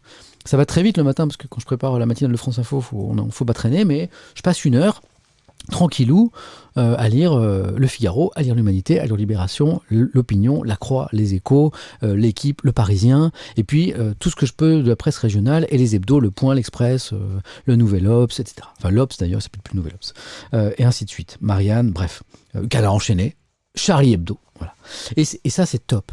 Et ma frustration, c'est que le matin, je fais une petite revue de presse sur France Info. Je l'ai fait aussi sur Europe 1. J'ai présenté des revues de presse sur Europe 1. J'ai adoré d'ailleurs, merci Europe 1. Je l'ai fait un petit peu sur France Inter. Et une revue de presse, c'est 1 minute 30. C'est 3 minutes. C'est, allez, grand luxe. À Europe 1, je pouvais faire 6-7 minutes. Voilà. Donc vous imaginez, toute la presse, la richesse de la presse, ce matin, là, on en parle depuis 1 heure ensemble. Et j'ai encore plein de trucs à vous dire. Voilà. Et donc c'est pour évacuer cette frustration de ce plaisir que j'ai et de la conscience de cette chance d'avoir cette presse, cette belle presse, pardon, je suis un peu chauvin, mais tous les pays n'ont pas cette belle presse-là. D'autres l'ont, il y a des très belles presses quotidiennes et de magazines dans d'autres pays bien sûr, mais on a cette chance-là. Et je ne sais pas si on en a assez conscience. Et je pense qu'il faut lire les journaux. La presse écrite notamment traverse une vraie crise. Depuis des années, il y a, sauf exception, il y a globalement moins de lecteurs qu'avant, moins de moyens, moins de rentrées. Le marché publicitaire a été super impacté ces derniers temps par la crise que vous savez. Voilà. C'est compliqué pour les journaux et parfois on voit des journaux mourir même, disparaître. Et ça c'est super grave pour la démocratie. Donc cette petite initiative que je viens de lancer ce matin, là, cette matinée Étienne, magnifique jeu de mots, je suis très fier. C'est ça aussi. C'est une façon pour moi, très modestement, de soutenir les journaux. Voilà, je voulais vous dire ça. Pour ceux qui nous ont rejoints, je repasse en revue très rapidement les unes des quotidiens pour vous dire ce qu'il y a dans les journaux. Et après, et on finira avec ça. Je vais vous teaser le truc. Je suis super fier de moi. Le matin, je vais être très sérieux. Je vais parler donc de crise sanitaire. Je vais parler on a parlé d'antisémitisme. On a parlé de féminisme. Bon, je vais parler des journaux. Je vais parler de choses sérieuses. Et puis j'irai aussi vous chercher des trucs un peu plus légers, notamment dans la presse magazine. Quand j'ai travaillé sur Canal+, il y a un moment. Il y avait un garçon, un humoriste que j'adorais et que j'adore toujours, qui a travaillé un peu avec moi, et qui s'appelle Chris Esquer, qui présentait une revue de presse très humoristique, très drôle, qui s'appelait La revue de presse des journaux que personne ne lit. En fait, c'était une vanne parce que ces journaux, les gens les lisaient, mais c'était des journaux de niche, par exemple Pêche Magazine, le journal du tracteur, Boulangerie Magazine, ce genre de choses. Et il allait trouver des pépites comme ça. J'ai adoré ça, je trouvais ça, Chris Esquer, c'est un génie. Et donc je lui pique un peu l'idée. De temps en temps, j'irai chercher des trucs. Et là, je vous ai trouvé une petite pépite qui s'appelle France Route, qui est un magazine sur les poids lourds. Chouchou. Mais j'ai trouvé des trucs. Mais c'est du bonheur. Alors, je vais pas me moquer, parce que c'est un truc de spécial. Mais c'est des trucs, vu de l'extérieur, ça va être surréaliste, quoi. Mais vous allez vous régaler, c'est un petit plaisir. Donc petit teasing, je vous fais ça dans quelques minutes, mais d'abord, et puis après on arrêtera, je pense qu'on... Voilà. Mais d'abord je vous montre, pour ceux qui nous ont rejoints, vous êtes quand même 10 000 ? Non, c'est pas possible. C'est pas mal en vrai. Non mais enfin, ça je sais pas. Je sais pas comment, mais bon, merci beaucoup. Mais d'abord je vous remonte rapidement les unes pour vous dire ce qu'il y a dans les journaux ce matin pour ceux qui nous ont rejoints en cours de route. Bon, pour ceux qui ont raté le pari-match sur Gims dont je vous ai parlé tout à l'heure, c'est trop tard. Je vous en ai parlé, mais bon, ce sera en replay puisque... on dit replay ? Ouais. On dit replay puisque sur cette chaîne rediff, Twitch, ouais. en rediff, vous allez pouvoir retrouver cette revue de presse grâce à l'ami Étoile qui a coché tous les trucs qu'il fallait. Qu'est-ce qu'il y a à la une de vos journaux ce matin ? Il y a la crise sanitaire, l'inquiétude. Est-ce qu'on va vers une troisième vague ? Certains sont persuadés que après les fêtes, là, on va se la prendre, la troisième vague, et qui sait, peut-être, reconfinement. Ce qui inquiète, c'est, ici, en une du Parisien, ce virus qui a muté dans une partie de la Grande-Bretagne, et Grande-Bretagne coupée du monde, puisque confinement décidé de nouveau là-bas, et les pays européens qui ont pris des mesures pour... les frontières sont coupées là. Ça, c'est quand même incroyable, quoi. Parce que ça inquiète beaucoup. Voilà, ça c'est la une du Figaro, même chose. Les Européens mettent le Royaume-Uni en quarantaine, inquiétude. C'est aussi à la une de Libération, c'est deux actus dans le même titre. Vaccination, parce que la bonne nouvelle, c'est que les vaccins arrivent. Alors je sais que ça provoque des débats aussi, les pros, les anti-vaccins. Mais imaginez si je vous disais, bon, il n'y aura jamais de vaccin. Tout le monde serait inquiet. Bon, donc c'est quand même une bonne nouvelle. Les vaccins arrivent. Même si, d'ailleurs j'ai un article à vous montrer, tiens, avant les tracteurs, je vais vous montrer un article sur les vaccins dont j'ai oublié de vous parler ce matin, qui est très intéressant, sur est-ce qu'on doit se fier aux vaccins ou pas. Bon, ça, je sais que ça interroge beaucoup. Je reviens à la une de Libération, vaccination et mutation, donc les vaccins arrivent et mutation, la mutation du virus en Grande-Bretagne, la course poursuite. Et puis voilà, et autre interrogation, en filigrane de tout ça, quelle fête on va passer ? Les réveillons, est-ce qu'on invite la famille, est-ce qu'on invite le grand-père, le papa, les frères et sœurs, les petits-neveux, les petits-nièces, est-ce qu'on les préserve, est-ce qu'on prend le maximum de précautions, est-ce qu'on privilégie la fête, le plaisir d'être ensemble ? Voilà, c'est la une de CNews ce matin. Est-ce qu'il fallait vraiment déconfiner à Noël en France ? Donc, ça, c'est la une de la presse nationale. Et vous allez voir que ces inquiétudes, ces interrogations sont aussi à la une de la presse régionale. Beaucoup de une ce matin. Je lirai aussi avec vous la presse régionale le matin. Sur ces inquiétudes sanitaires. Le Royaume-Uni à l'isolement, c'est la une de Sud-Ouest. Virus mutant, l'Europe en alerte, la une de la Dépêche du Midi. Là, on est dans la région concernée. On est près de la Manche, nord littoral, dans la région de Calais, face au virus Calais.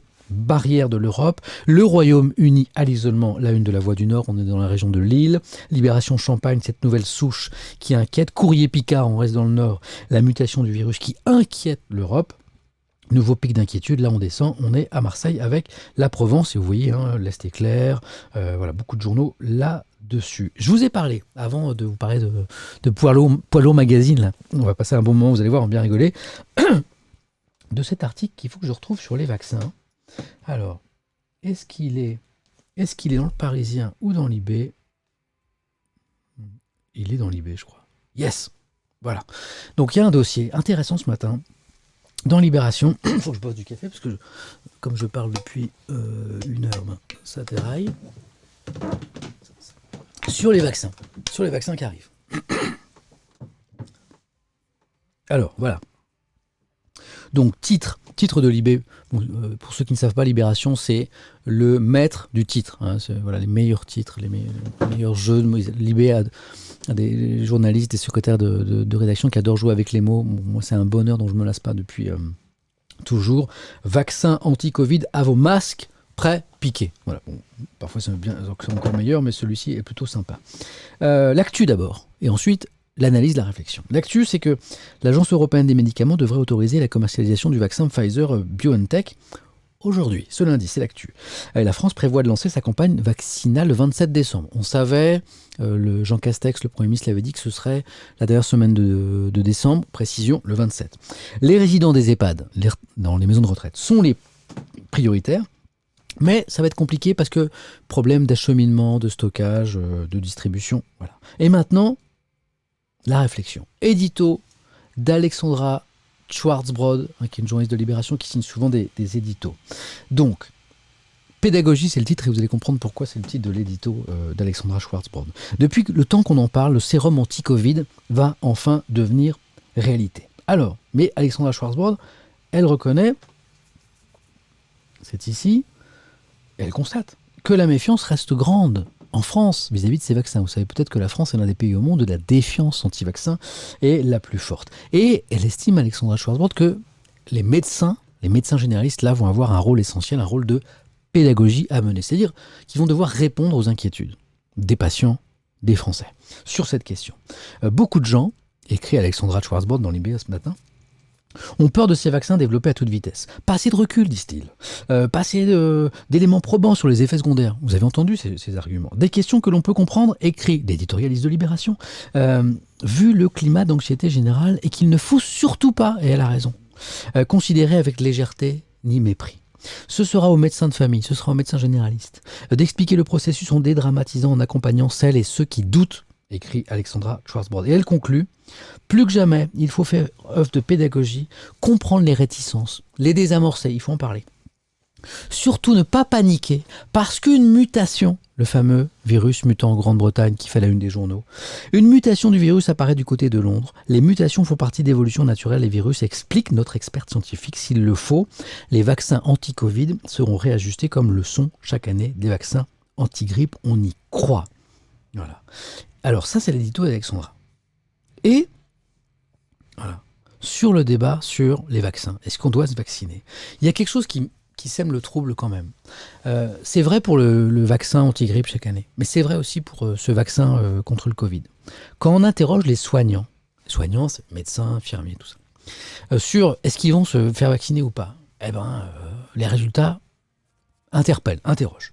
Je lis le petit chapeau là, de Libération qui est là. Infirmiers et médecins, certains professionnels de santé renaclent à se faire vacciner contre le Covid-19, suscitant l'inquiétude. Libé a recueilli leur témoignage. Karine Lemoine, interrogée par Libé, n'a rien contre les vaccins. Elle est infirmière en cabinet libéral près de Saint-Brieuc, en Bretagne. Elle conseille même souvent à ses patients de se faire vacciner contre la grippe. Pour autant, lorsqu'on l'interroge, vous le voyez ici, sur le vaccin anti-Covid, Karine se montre catégorique, elle ne se fera pas vacciner. C'est une soignante, elle ne se fera pas vacciner. Le vaccin a été produit très vite. On manque cruellement de recul, d'informations sur les effets secondaires, et elle juge en outre les délais de mise sur le marché trop courts. Elle est donc inquiète, comme beaucoup de Français. Et là, on a une enquête qui vient appuyer les propos de cette infirmière, qui n'est pas seule. Dans l'enquête professionnelle de santé, prévention et Covid-19, publiée par Santé publique France en décembre, seuls 68% des professionnels de santé libéraux déclarent vouloir se faire vacciner. Voilà. Alors quand on va dans le détail de l'enquête, les médecins en fait sont plus nombreux, sont en proportion que le reste des professions médicales à vouloir se faire vacciner, les infirmières moins. Voilà. En tout cas, quand Alexandra Schwarzbrod disait faut pas traiter par le mépris, faut pas se moquer des gens qui ont des questions, des interrogations sur les vaccins, là c'est une illustration puisque même chez les soignants ce débat existe. Voilà. En tout cas, ce qui est sûr, je l'ai lu dans la presse ce matin, c'est que c'est une bonne nouvelle que les vaccins soient là. Parce que s'il n'y avait pas de vaccin, on serait tous d'accord pour se dire que cette bataille est loin d'être gagnée. Donc, qu'on soit prudent, qu'on se pose des questions, qu'on se penche sur les effets secondaires de ces éventuels vaccins, qu'on regarde si on n'a pas un passé, un terrain allergique par exemple très fort. Tout ça, il faut le regarder. Mais ce qui est certain aujourd'hui, c'est que cette bataille contre le Covid-19, elle ne se gagnera que par le vaccin, par une immunité générale de la population. Donc, soyons prudents, regardons les études scientifiques réalisées sur ces vaccins. On a le droit de s'interroger, mais on a le droit de se poser la question aussi si ce n'est pas la meilleure façon de lutter contre le Covid-19. Il est 9h13. Ça m'ennuie parce qu'on a démarré, on était 1000, 2000, on est 11 000 maintenant. Et moi, j'ai prévu quand même de ne pas faire toute ma matinée avec vous. Donc, je vais m'arrêter dans pas trop longtemps quand même, parce qu'il faut, voilà. La cam bouge beaucoup. Ah, peut-être parce que je donne des coups dans la table. Merci. Je vois que ça vous fait réagir beaucoup, en tout cas, ce thème de la... Voilà. En vrai, t'inquiète pas quand les gens arrivent... En fait, c'est pas comme la télé. Tu sais, t'as ce truc-là de... La plupart des gens qui arrivent en retard, après, regarderont la rediff. D'accord, ok. Ou suivront, tu vois. Faut pas... Parce que dis-toi que ce que tu vois là, le compteur de viewers, c'est pas un compteur qui est vrai, puisqu'en fait, t'as beaucoup de spectateurs uniques, du coup, ça D'accord. s'actualise pas. Ok. Donc en fait, t'as beaucoup de gens qui viendront, qui repartiront, qui viendront, qui repartiront. Mais j'avais une question à ce propos. Non, vous savez ce qu'on fait sur une chaîne Toute Info, et on le fait beaucoup aussi en radio, c'est que tous les quarts d'heure, toutes les demi-heures, on rappelle les titres, ce qui fait la une. Donc moi, mon idée, c'est quand je vous fais une revue de presse comme ça, qui dure, en l'occurrence, ça va durer 1h30 ce matin. Parfois, je ferai qu'une demi-heure. Parfois, je ferai 1h30, ça dépendra un petit peu du temps que j'ai, et puis voilà, parce que j'ai aussi une vie à côté, une vie de famille notamment. Et ça, c'est ce qui est le plus important. Mais ce que je ferai, c'est de temps en temps, toutes les demi-heures, je ferai un petit point sur les titres. Je dirais pour ceux qui nous rejoignent, ce qui fait la une, avant d'aller dans le détail. Je ne sais pas ce que vous en pensez, mais voilà, si ça vous va, si vous validez, je vais fonctionner comme ça. En tout cas, je verrai votre... vous êtes partagé sur cette question. Bon, on verra. Ouais, bon, on verra. Bon, les amis, là, on va se régaler parce que, je vous l'ai dit, on sera sérieux le matin. Tadam, on sera sérieux ce matin. Et de temps en temps, on le sera moins. Et j'irai choisir un magazine, voilà, un magazine un peu spécialisé. Parce que vous savez que la France a la presse magazine spécialisée la plus riche du monde. Ça, c'était vrai il y a quelques années. Je pense que les chiffres sont toujours vrais. Pourquoi ? Notamment parce qu'on a un système de distribution qui a un coût, mais qui est génial. C'est-à-dire que l'idée, longtemps, ça a un tout petit peu changé, mais globalement, la philosophie, c'est ça, c'est que tous les titres, tous les magazines doivent être distribués sur tout le territoire, quel que soit leur tirage. Donc les petits magazines ont le droit d'être sur les présentoirs des kiosquiers, au même titre que les gros. C'est pas comme ça partout, mais ça a permis ce truc très égalitaire de mettre en avant des magazines, de les faire vivre, qui n'auraient peut-être pas existé dans d'autres conditions. Donc on a une presse magazine super riche, certains disaient à une époque la plus riche du monde, et on a une presse spécialisée super riche. Et donc, de temps en temps, j'irai voir un magazine hyper spécialisé, pas pour me moquer, mais pour montrer que, vous voyez, il y a des gens passionnés d'un truc. Moi je suis passionné de moto, je pourrais en parler des heures, je suis pas sûr que ça intéresse tous les gens, tu vois, ils ont le droit de se moquer. Là, j'ai trouvé France Route, la passion du camion. Oh, mais c'est génial. Mais j'ai lu ça hier dimanche. Mais j'y ai passé 2 heures. Mais c'est fascinant. Mais je vous jure, c'est génial. France Route. Bon, déjà, vous avez un gros camion là. Ah, bam, il est là. Renault T, The Boss. Classe patron. Je me suis dit, c'est quoi ce titre ? En fait, non, c'est le nom du camion. En fait, c'est vraiment The Boss. Ça s'appelle vraiment The Boss. En fait, c'est une série limitée d'un camion de Renault. Voilà, c'est un peu. Le Nec Plus Ultra, tout ça. Mais je vais vous en parler. Bon, alors, parfois, on a des éclairages un peu surréalistes, parce que là, quand vous n'êtes pas un pro du camion, vous y comprenez rien. Alors, je prends ce titre, par exemple. Vous avez 120 chevaux. Allison élargit son offre d'essieux électriques zéro émission. Là, si vous avez compris un mot de ce truc, moi, je dis... Je respecte. Voilà, Donc ça m'a fait rire. Des trucs un peu pointus. Puis après, waouh, j'ai trouvé un dossier sur 40 ans de camion. Génial. Un retour en arrière sur les innovations en matière de poids lourds, notamment en France. 40 ans, donc un super gros dossier, vachement intéressant. Voilà. Puis, vous avez le gros camion que je vous ai montré en une. Bam, dossier, il est là. C'est qui le patron ? Donc c'est le Renault T520 The Boss. Ça vous fait rêver, ça, hein ? C'est la série limitée annuelle, en fait, qui est déclinée par Renault Trucks. En fait, c'est une série limitée de camions avec plein d'options, tout ça. Donc là, Covid oblige, normalement c'est genre ils font 100 camions, et puis là il y en a qu'un pour l'instant, parce que ils n'ont pas produit les autres, vu ce qui se passait. Alors, qu'est-ce qu'il a de plus, ce camion ? On y va, c'est parti. Alors le truc en plus, c'est une sono de malade. À rendre sourd au bout d'1 mois de transport. Voilà. Donc déjà, c'est genre... voilà. Voilà, il y a ça. Après, c'est pas tout. Après, il y a siège confort. Et le poste de conduite qui rappelle qui est le patron. Ok, donc tu as un siège comme ça, déjà. Siège comme ça. Ah, il y a... Attends, je dis merci à la vie, je lui dis merci, je chante la vie, je danse la vie. Je ne suis qu'amour. Attends, je vous ai mis des petits sons de côté. Je vous le refais. Tout le monde a la ref ? L'ami Edouard Baird. Je dis merci à la vie, je lui dis merci, je chante la vie, je danse la vie. Je ne suis qu'amour. Voilà. Bon, ça, c'est ce que tu dis quand tu as un camion comme ça et un siège qui te rappelle qui est le patron. Donc ça, j'ai adoré. Et puis après tu as les marchepieds en version chromée. Hop là, voilà, j'ai trop zoomé. Donc marchepied en version chromée. Donc voilà, tout de suite. Voilà. Et puis il y a aussi, discrète et bien positionnée, une caméra d'angle mort, en fait, installée sur le tracteur. c'est un vrai plus pour la sécurité. Moi, je dis bah ouais. Moi, je dis respect. Voilà, je dis bravo. Et on continue. Qu'est-ce qu'il y a d'autre Bon, alors il y a un petit bémol, là, parce qu'on est avec des spécialistes. Là, ils disent ouais, par contre, classique et pas vraiment glamour, la rampe de phare. La rampe de phare qui est celle du catalogue Renault, normal. Bon, dommage. Hein, on est d'accord, c'est un peu dommage. Et donc, pourquoi acheter une série limitée d'un camion ? Explication. Celui qui possède The Boss, donc il n'y a qu'un exemplaire, hein, et qui sera le seul en France à l'avoir, ça peut lui conférer un surcroît d'image, tant auprès de ses employés que de ses clients. Voilà. Et en fait, on rigole, mais en fait, tout ça a du sens.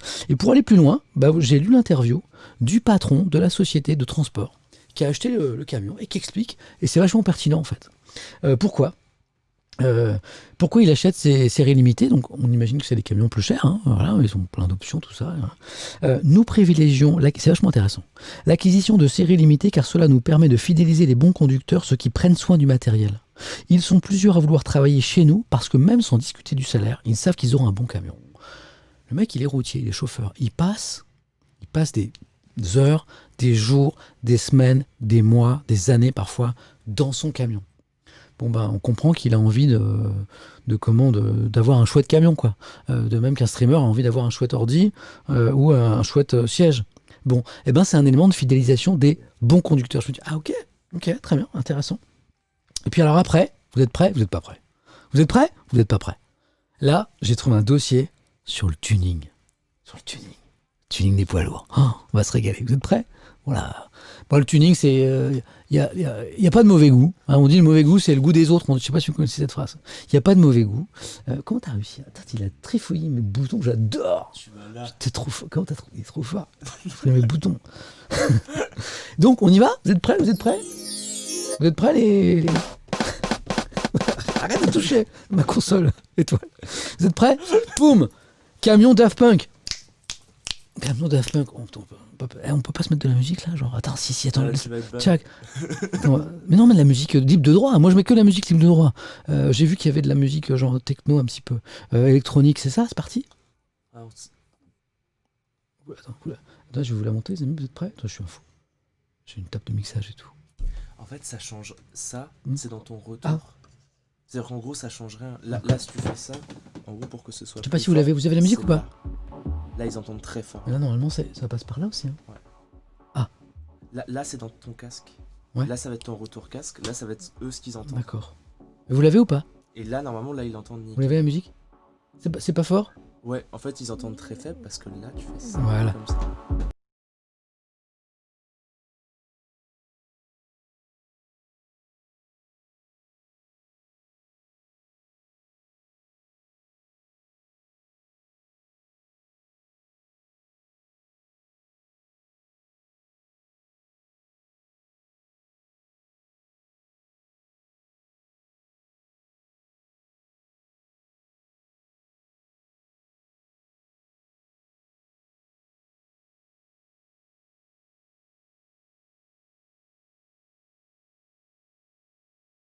D'accord. Hop. Bon, excusez-moi pour là, je suis en train de découvrir un nouveau jouet. Donc voilà. Donc, j'ai un mes camions, j'en ai plein à vous montrer. Hein. Donc Daft Punk, mais attendez, c'est juste le début. Camion Indochine. Il est beau. Bon, Indochine, il y a longtemps quand même. Hein. Camion Indochine. On continue. Vous allez me dire lequel vous préférez après. Camion Dirty Dancing. On laisse pas bébé dans un coin. T'imagines? T'es là, t'es pépouze. Tu vas en vacances, t'as toute la famille là, t'as ta belle voiture, et à un moment, t'as camion Dirty Dancing qui passe à côté de toi. Donc tu doubles, tu vois. Hein? C'est beau, non? Tu sais comment ça s'appelle en québécois, le film Dirty Dancing? Alors, il y a Étoile qui me dit, est-ce que tu sais comment on dit Dirty Dancing en québécois? C'est danse lascive. Danse lascive, j'adore. C'est beau. Donc là, vous allez peut-être voir le camion danse lascive sur les routes de France. Attendez, c'est pas fini, j'en ai plein. Dirty Racing. J'adore Dirty Racing. Attendez, là, je vais sur le chat, je vois des trucs géniaux. J'ai un pote, son beau-père a un camion Shakira. J'adore. C'est sérieux? J'adore, ça alors. Les camions tuning, c'est... Ouais, mais si, c'est bien, moi j'adore, moi. Bon, on continue. Là, regardez, il est pas beau celui-là. C'est les monuments, les grands monuments de France. Bim, Tour Eiffel, Mont-Saint-Michel, les châteaux de la Loire. T'as un camion qui te double, tu révises des monuments de France. Genre, hein. Avant une nuit de la culture avec étoile, par exemple. C'est pas beau ça? C'est quoi ça? Ça, c'est camion Céline Dion. Avec du Jean-Jacques Goldman. C'est pas beau ça? C'est pas beau ça? Hein, on continue. Alors là, je redeviens sérieux parce qu'on se moque. Le mauvais goût, c'est le goût des autres. Il n'y a pas de mauvais goût. Vous mettez ce que vous voulez sur votre camion, si vous avez un camion. Ça, c'est super beau. C'est une entreprise de transport dans le Nord. C'est Transport Lampe. Je leur fais de la pub. Eux, en fait, ils tunent leurs camions avec des choses liées à la région. Et là, c'est vachement beau. Ça, c'est un camion qui porte, je cite l'article, qui porte haut l'histoire d'une région, le Nord, ses mines. Et j'ai appris un mot, et c'est Galibo. Regardez-le, il est là, le mot. Galibo. Ces enfants qui descendaient au plus profond des entrailles de la Terre. Donc là, on fait un truc que j'aime beaucoup. On part d'un truc un peu léger, de rigolade. Le tuning de camion.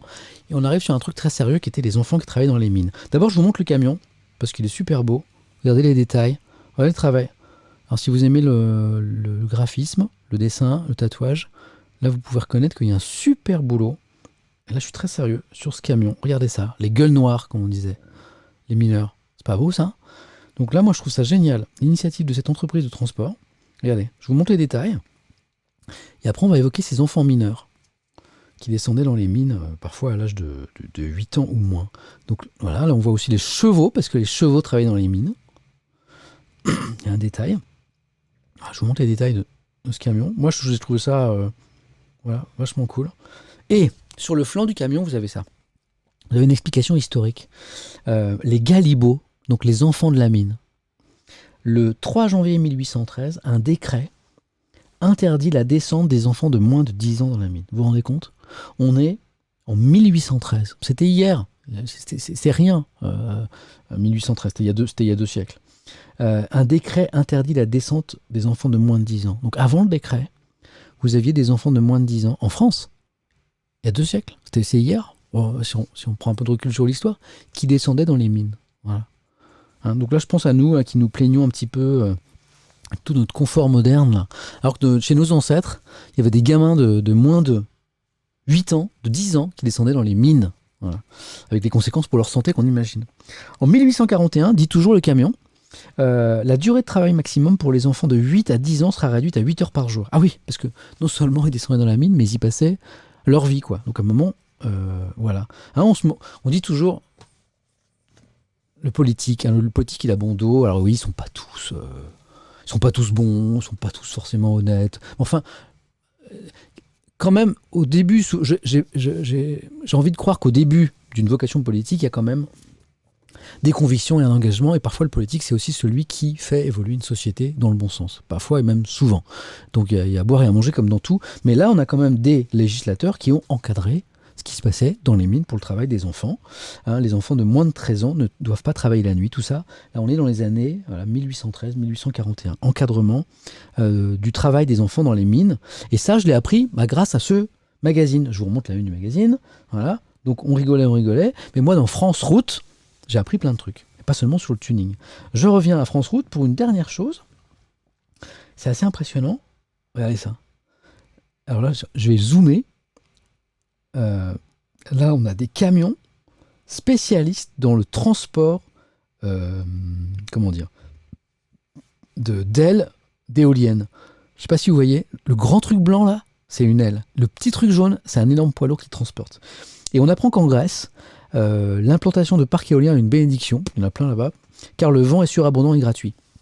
Mais c'est aussi un cauchemar parce que les sites choisis peuvent être très difficiles d'accès, et il y a un transporteur spécialisé qui est grec donc, qui s'est équipé pour faire face à toutes les situations, et donc il y a des camions incroyables. Et regardez cette image, là vous avez la taille de l'aile, le truc, et le camion, il se balade avec ça, et il va l'emmener tout là-haut, tout en haut d'une colline. Voilà. Je trouvais ça assez étonnant, et ça c'est la une de Cosette qu'on a vue ensemble tout à l'heure. Les amis, quelle heure est-il? 9h28. On est ensemble depuis 1h30.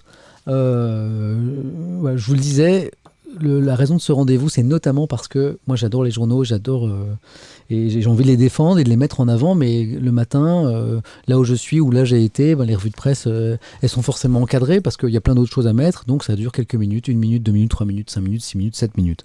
Là on en parle depuis 1h30. Voilà pourquoi j'ai voulu proposer cette petite matinée Étienne. Je ne ferai pas 1h30 tous les matins.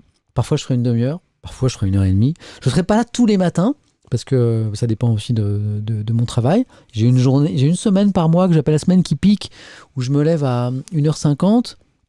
Je fais la matinale de France Info jusqu'à 9h. Après, je vais à Question pour un champion jusqu'à 19h. Voilà, j'ai une semaine par mois un peu folle comme ça. Il y aura une semaine par mois où il n'y aura pas la matinale Étienne, il n'y aura pas de revue de presse. C'est impossible en fait, parce que là, je dors 3-4 heures sur 24 heures, donc je peux pas. Par contre, les 3 autres semaines, j'essaierai, quand je rentrerai de France Info, vers 9h30 du coup, pas à 8h. Là, c'est parce que c'est les vacances. Vers 9h30, de faire une petite revue de presse. Je verrai si vous êtes là, s'il y a un peu de monde quand même. Je ferai un petit truc, voilà, à peu près tous les jours. Le week-end, je serai cool le week-end. Donc peut-être que je serai là dès 8h. Peut-être qu'on fera une revue de presse un petit peu plus longue le week-end, comme là. Là, c'est des vacances, donc je vais essayer de faire ça à 8h tous les matins, toute la semaine. Là. Je suis assez bluffé par votre nombre, d'abord. Je ne m'attendais pas à ça. Le chat, je vois... Voilà, mais comme je l'ai déjà vu sur le chat d'étoiles, je vois que des belles choses, je vois beaucoup d'humanité et d'intelligence et d'intérêt. Et voilà, je vois plein de gens qui ont envie de participer au débat de société sur la France et sur le monde dans lequel on vit. Moi, je trouve ça génial. Donc, c'est aussi pour apporter très modestement ma petite pierre à tout ça que je veux le faire. Donc voilà, merci à tous. Donc tout ça va pouvoir, grâce à Étoile. Tiens, bah t'en fous, j'appuie sur un truc. Ah oui, c'est bon. Donc vous savez quoi je vais faire un truc. Je vais changer de scène. Tadam, hey, je suis fier de moi. Et puis mon prof aussi, super fier de moi. Donc voilà, donc je vous donne rendez-vous demain à 8h.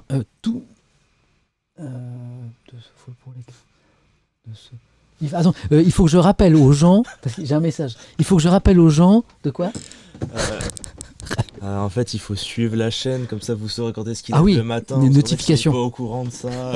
Oui, il y a une notif, c'est ça. Ouais, vous aurez des notifs. Alors sur Twitter, de toute façon, je vais vous dire, tous les jours, je ferai un petit tweet pour dire demain, je suis là. Demain, je suis là pour la matinée Étienne. Oh, je suis tellement fier. De ce titre. Pour la matinée Étienne, je vous ferai un tweet la veille. Demain, je suis là à telle heure. Et puis, il y aura une notification aussi. En tout cas, merci. C'est tout, là, on s'est tout dit. Vous avez été géniaux, mais ça, j'en doutais pas. Merci d'avoir été là, d'avoir validé un petit peu ce truc. C'est très modeste, c'est quand j'aurai le temps, c'est quand je pourrai. J'essaierai de vous tenir au courant au maximum. Mais je suis content que vous ayez partagé ce moment avec moi. Je vous dis à très bientôt. Prenez bien soin de vous. Et on se retrouve demain, 8h. Voilà. Ah, petit sondage rapide. Est-ce que vous voulez que je sois plus tôt ou pas? Parce que moi, je peux commencer à 7h30, moi. Je pouvais commencer à 7h30. Ce matin, j'étais prêt. Même 7h. Mais qu'est-ce que vous en pensez? Ou 8h, c'est bien. Je regarde vos commentaires. Hein. Alors, non, ça va. Non, je vois non. 8h, c'est très bien. 4h du mat, c'est bien. ouais. Non, parce qu'il faut que je lise les journaux d'abord. 8h, c'est validé. Ah, c'est intéressant. C'est ça qui est bien. Là, j'ai parlé de mon envie de parler de la presse et de la défendre. Ce que j'aime aussi, c'est ça. Là, quand je suis sur un média traditionnel, télé ou radio, je parle, et puis j'ai pas de retour. Et là, on échange. Je vois que 8h, ça va, c'est validé. Je vois que 7h30, ça plaît aussi, parce que pour certains, c'est avant le travail. Ok. Je vais peut-être essayer 7h30 demain. Je vous tiens au courant sur Twitter. Ce sera aussi sur cette chaîne Twitch Samuel Etienne. Merci à tous. Très bonne journée, très bonne semaine. On est lundi aussi. Et puis joyeux anniversaire, parce que c'est mon truc. À tous ceux qui sont nés aujourd'hui. Il y a un joyeux anniversaire à tous les autres. Vous savez que c'est l'anniversaire de qui aujourd'hui? Je sais pas. Du président Emmanuel Macron. Ah ouais. Donc il y a plus sympa de fêter son anniversaire avec le Covid, j'avoue, mais en même temps c'est le quotidien de plein de Français. Donc voilà, bon anniversaire quand même au chef de l'État. Et super journée à vous tous. Et je vous dis à très bientôt. Et attention, là je vais vous dire au revoir, je sais où appuyer. Tadam. Là. Bonne journée, à très vite les amis.